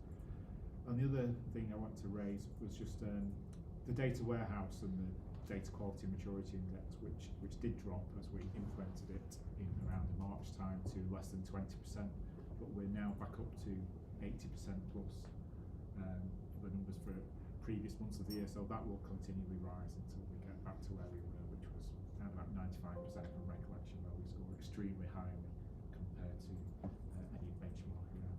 So performance overall does remain really positive, with the usual hotspots still in place, but we are working to resolve those. But to take any questions. Anything just ask a system-related question, because the last month or so has been very tough negotiations at system level with the powers that be. Are those negotiations, discussions, have they reached a conclusion, or are they ongoing? In terms of performance, or in terms of... Well, in terms of agreed budgets. Yeah, so the system's position is all agreed as a balanced budget. It is going to be incredibly challenging. There are certainly risks, and we talked about them at length yesterday, predominantly around UHN and continuing pressures based on winter, really, and opening additional capacity for far longer than what they anticipated. So there is an issue around that. However, they are currently underspent on virtual wards at this moment in time, so we're hoping there will be some trade-off. But I think we've always known that, particularly around urgent care and winter, those plans are incredibly tight. So that will no doubt come to fruition at some point in time, together with high expenditure on CHC within the ICB. Thanks. There's a lot of national buzz about systems in particular being... Yeah, I think we found the comments from Julian Hartley a little bit surprising. He seems to have more confidence than everybody else at this moment in time, based on his comments the other day. A bigger budget than I have. Okay. I think we can probably move on. Yes. Thank you very much. Thank you, Eric. Kenny, back to you for Service User and Care Council. Yeah, thank you, Chair. So I'll be brief. The report, you can take as, I'll take the people who've read it.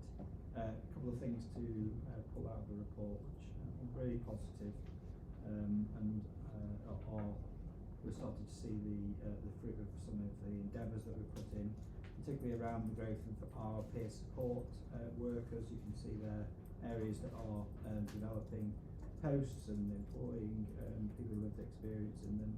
We've now implemented and are confident around our peer support network, so that's up and running and being accessed by people who are in peer support roles in the same way that we would do for all of our other internal professional networks, which is fantastic to see.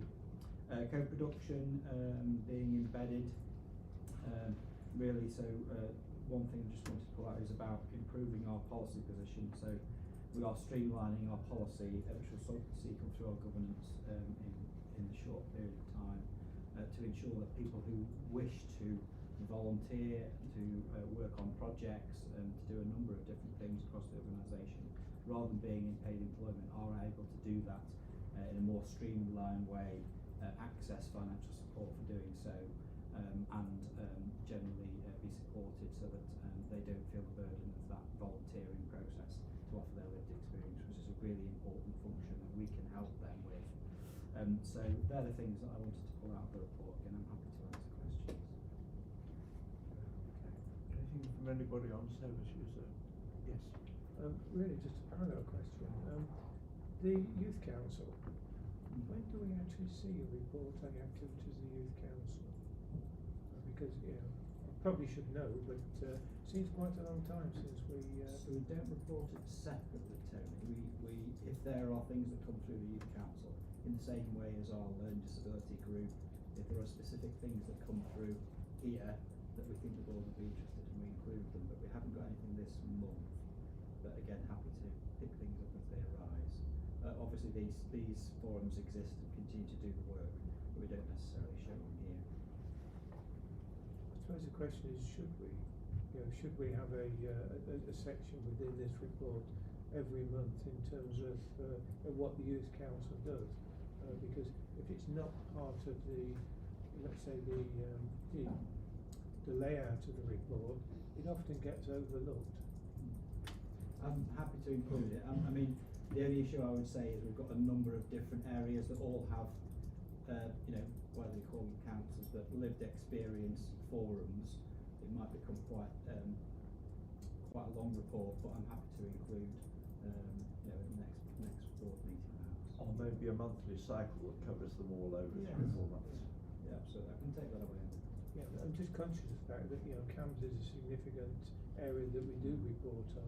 You know, the youth aspect of that, the youth council is, I would say, fundamental to the development of that. So just an observation, really. Sure, absolutely. We can try and include all the areas. Okay, I think we're done on that. Thank you. Paul, over to you now on the... Yeah, thank you, David. So, people plan. This is being developed with our people across the organisation. We had well over 200 people involved in focus groups and various events, as well as individual feedback. We've had 2 specific sessions, as Janet said earlier, for PCDC. We've had 2 sessions with JNCC, it's been to the Leadership Academy, and the final version's been through both SLT and PCDC. The SLT version is the version that we've got. We've slightly tweaked it for the one that went to PCDC. It's really cosmetic, the content's not changed, but we've changed some of the photos, some of the colouring around some of the stuff. So it's not, this is a slightly different version than you'll see on the website as the final version, but it's, the content is not changed. It is very much the, yeah, we've altered some of the photos, added a few bits in terms of photographs and graphics. We've obviously built it on that feedback. We've built it on some evidence of what we know works, and it's here for us to hopefully agree. We've got a comms plan around making sure that we launch this, and we've got a whole plan. And what we've tried to do is to be ambitious.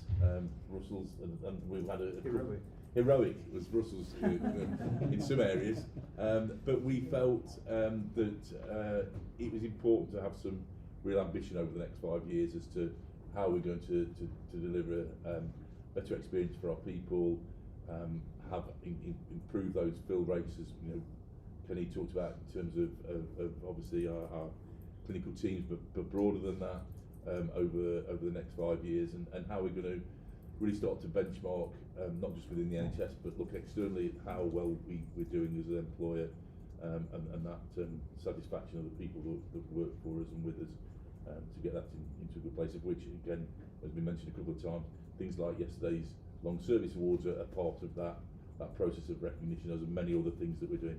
So yeah, we've tried to keep it high level in the beginning, but clearly there's some detail in there that we will then track through PCDC to ensure delivery. We wanted to commit to some trajectories so that we can see where we're going and how well we're doing. So lots of people involved. Thank you to everybody that has, and hopefully the board will see fit to approve. Okay, thank you very much. Any questions, comments? Yes.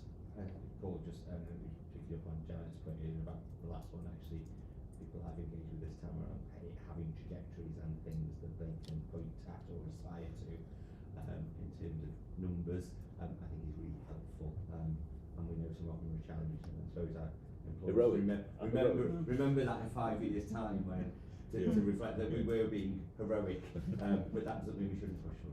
Yeah. The other thing, sorry, I meant to say was it clearly links very closely with our strategy. It's built around and spills out very closely from the strategy, which I know if Liz were on holiday, she said in many forums about how delighted she is. I don't want to speak for Liz, but she has said many times how delighted she is about how we've built it around the strategy. Good. Just as it should be. Anything else, anybody? Or are we happy to approve it? Yes. Yeah. Yes. Brilliant. Well done. Thank you very much. Janet, over to you for PCDC. Thanks very much, and I'm very conscious we're right up against the buffers on time, so I'll largely take it as read, other than to just note, although not approved by everybody, the Agenda for Change pay deal is being implemented.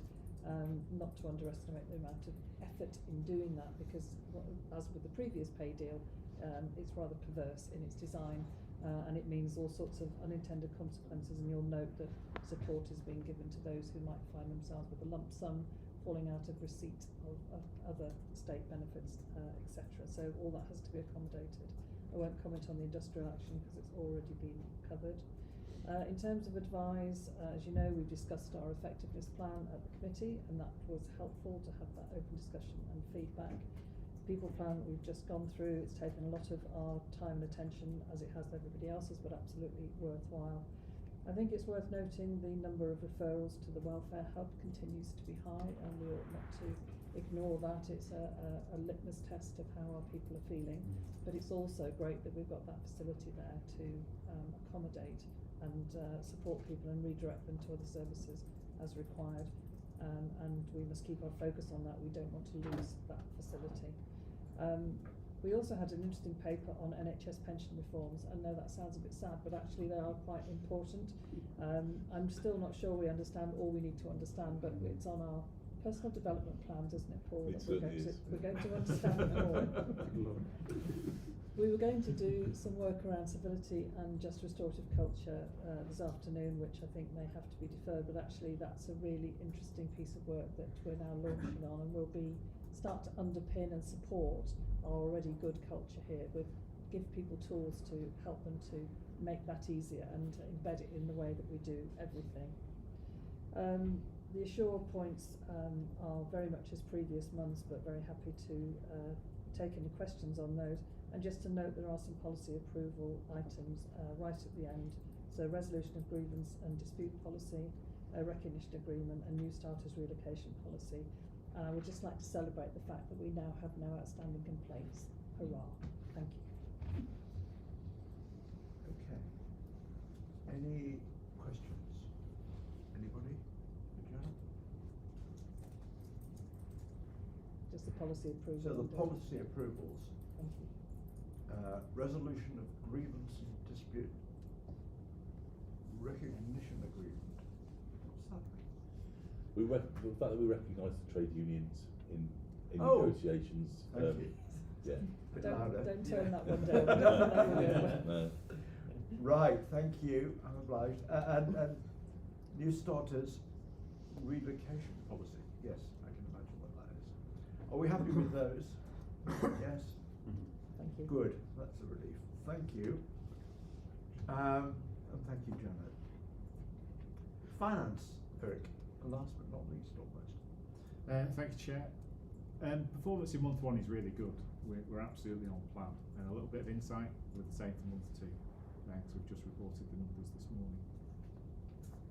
It's really pleasing though, because we didn't quite expect to be there. We know this is going to be a challenging year, and we are greatly benefiting actually from the number of vacancies and the new development units that we've received so far this year. So until the team go and recruit, we should still be in a reasonable position.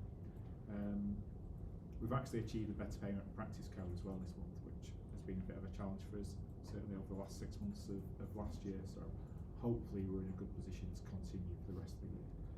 The only other thing I really wanted to mention is we've got the audit committee on Friday to formally approve the accounts. The audit has been concluded. They've done that in a really short period of time.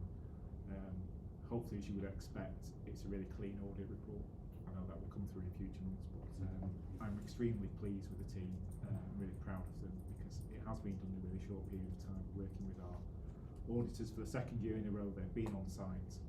They started before we actually even submitted the accounts, but in doing so it enabled them to do their testing and get on with it. So it's been a really, really good relationship. So I'm just extremely pleased with them, and I'm positive and I'm confident that we'll go through the audit committee on Friday in a smooth manner. Thank you. Good to hear. On that happy note. No. Well, that's great. Any questions, anybody? No? In these troubled times, it's a pleasant surprise to get through the finance section without bumping along. Okay, so over to you, Russell, for the assurance. Thanks, Chair. I'll pick out 4 areas and take the rest as read. We received the suite of IQPR metrics. Our main focus around those was on the 4-week waits in Specialist, North Stats and Stoke Community, each of which have performance improvement plans but are not currently on trajectory, and we noted that this will be picked up through performance meetings. We also noted the position with regard to our data quality score, which Eric's just referred to, which is rapidly improving now after a small delay due to moving over to the new data warehouse. So we were assured that that's making progress. Received an update on estates, and we're assured that projects are broadly on track.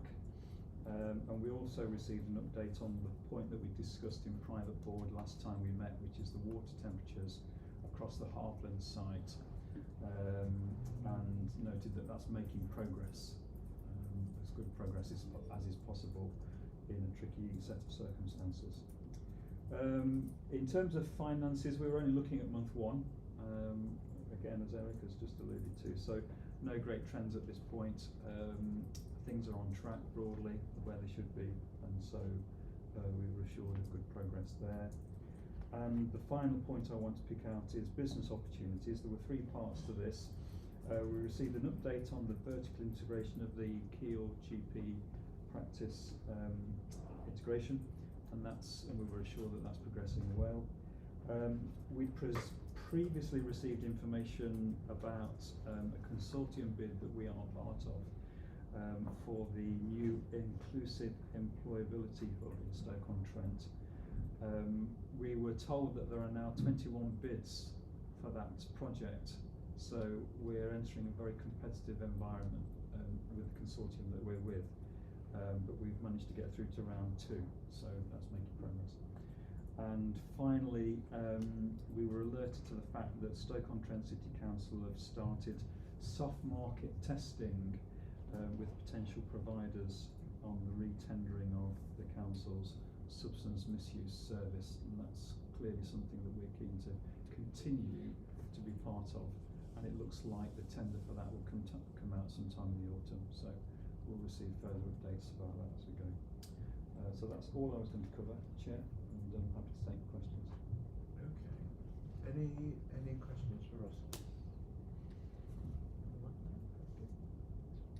Well done. Thank you very much indeed. It says consent item, but it's actually the Audit Committee Assurance Report, isn't it? It is indeed, and I can be very brief actually, and just to amplify what Eric's actually said, we have our extraordinary committee tomorrow on the 9th of June, and hopefully that state the auditors will be able to furnish us with their report with the final amount of work they need to do to tie things up, and we'll get a clean bill of health again for the umpteenth year. At that committee in May, we also reviewed the audit, the AGS, the draft annual report, and the Chief Internal Auditor's assurance, which was positive in terms of the controls which operate throughout this trust with minor improvements, which is also great because it's essentially a assessment by an external reviewer on the governance that really pertains to our financial systems throughout the trust. So that was good. We also looked at the draft annual report on the AGS, and we made a number of suggestions about those documents. But I think that the main thing to come across is to echo Eric's statement earlier on, that it's fantastic that the accounts to bed so promptly. This would be unimaginable 5 or 10 years ago. And the finance team have done a brilliant job as well in terms of turning these out, because they are incredibly important accounts. The accounts seem boring in a trust like ours where there are never any problems with them. But boy, when they go wrong, they'll be pointing at the chair and the chief exec and everyone else about, well, why didn't we spot this? So it's great that we've got this from this team that have done a super job. Okay. Well, that's all good to hear. Presumably will continue to be good tomorrow. But you'll let us know if it goes up. Thank you very much. On that happy assumption. Have we got anything else that we ought to be talking about? Oh, questions, yes. No, it was at any AOB? Well, yes, really about this afternoon, I guess. Well, yes, I was doing a couple of things. All One right. was about board development. Some colleagues have noticed that board development has been cancelled. Sue, who was delivering board development, her daughter had to go into A&E last night at around 10 o'clock. She took her.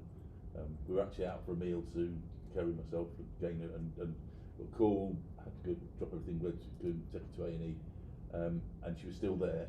this morning at 9:30, waiting to have an X-ray. She subsequently had an X-ray booked. Obviously, she's been up all night with her daughter, so was unable to be here to present today. So we thought it might collectively. We had the discussion this morning. Thought it might collectively be better for people not to not to invent something, but to have the time back, which I think most of us would be welcome. So we'll use that to bring the we brought forward the remuneration committee. Okay. Yeah. So the REMCO meeting will start at 1:05. Okay. And then the other thing was just to remind colleagues that it's Pride Month this month, and we are doing a number of things. We're promoting a lot of things through our comms team. We'll also be at Stoke Pride. I think it's on the 24th. I think. So we'll be. 24. Yeah, we'll be there. And also just to a colleague in the room who's not in the room, but if she puts a camera on, just to plug she's going to kill me for this, but if you're interested in trans issues and understanding more from a trans perspective, then I can't see. Then Jen has this wonderful podcast that she does with another friend, Gillian, called Transvox, which is incredibly good. It's a superb, honestly, and I've learned so much about Jen, but so much about trans issues through listening to it. I think you're on episode 10. All right, Jen? We did 11 yesterday. You did 11 yesterday? Yeah, so I've listened to 10. You're on 11, 11 to come out. So it's called Transvox. If you're interested in trans issues, understanding it is brilliant. Honestly, it's really, really good. I'll not just say that because it's Jen, but it is really good. In Pride Month, it's. I didn't do this thinking of how much I'm personally sharing in that podcast for my colleagues. So you'll know far more about me than you really need to know. No. You are visibly larger than life. and that's saying something for me. All right, I think we can happily draw this to an end and stick with our 5 past appointment. Please do. For REMCO. But thanks everybody. It's been good fun today. Thanks for the technology underpinning of this complex arrangement, which is far more complicated than I've ever imagined. Like living in a forest of black sticks or something. but it's all right. Thank you everybody. See most of you in half an hour. And there's a bit of refreshment for those who are obliged to stay for half an hour. Okay, thank you. Over now. Thank you all. Thanks, Jen.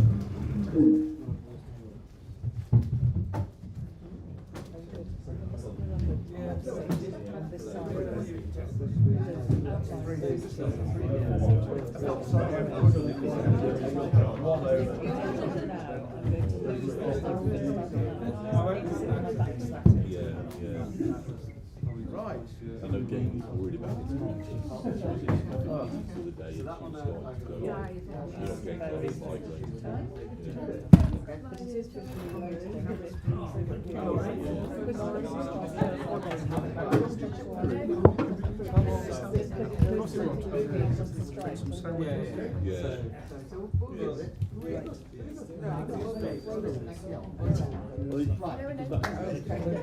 it's out so much cheap. Is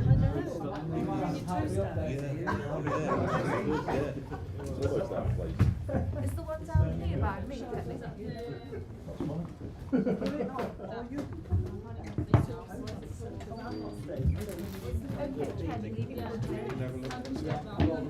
Extend the program.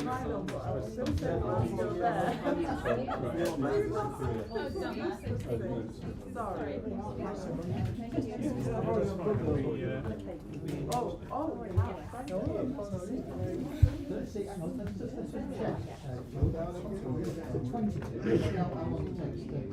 Okay.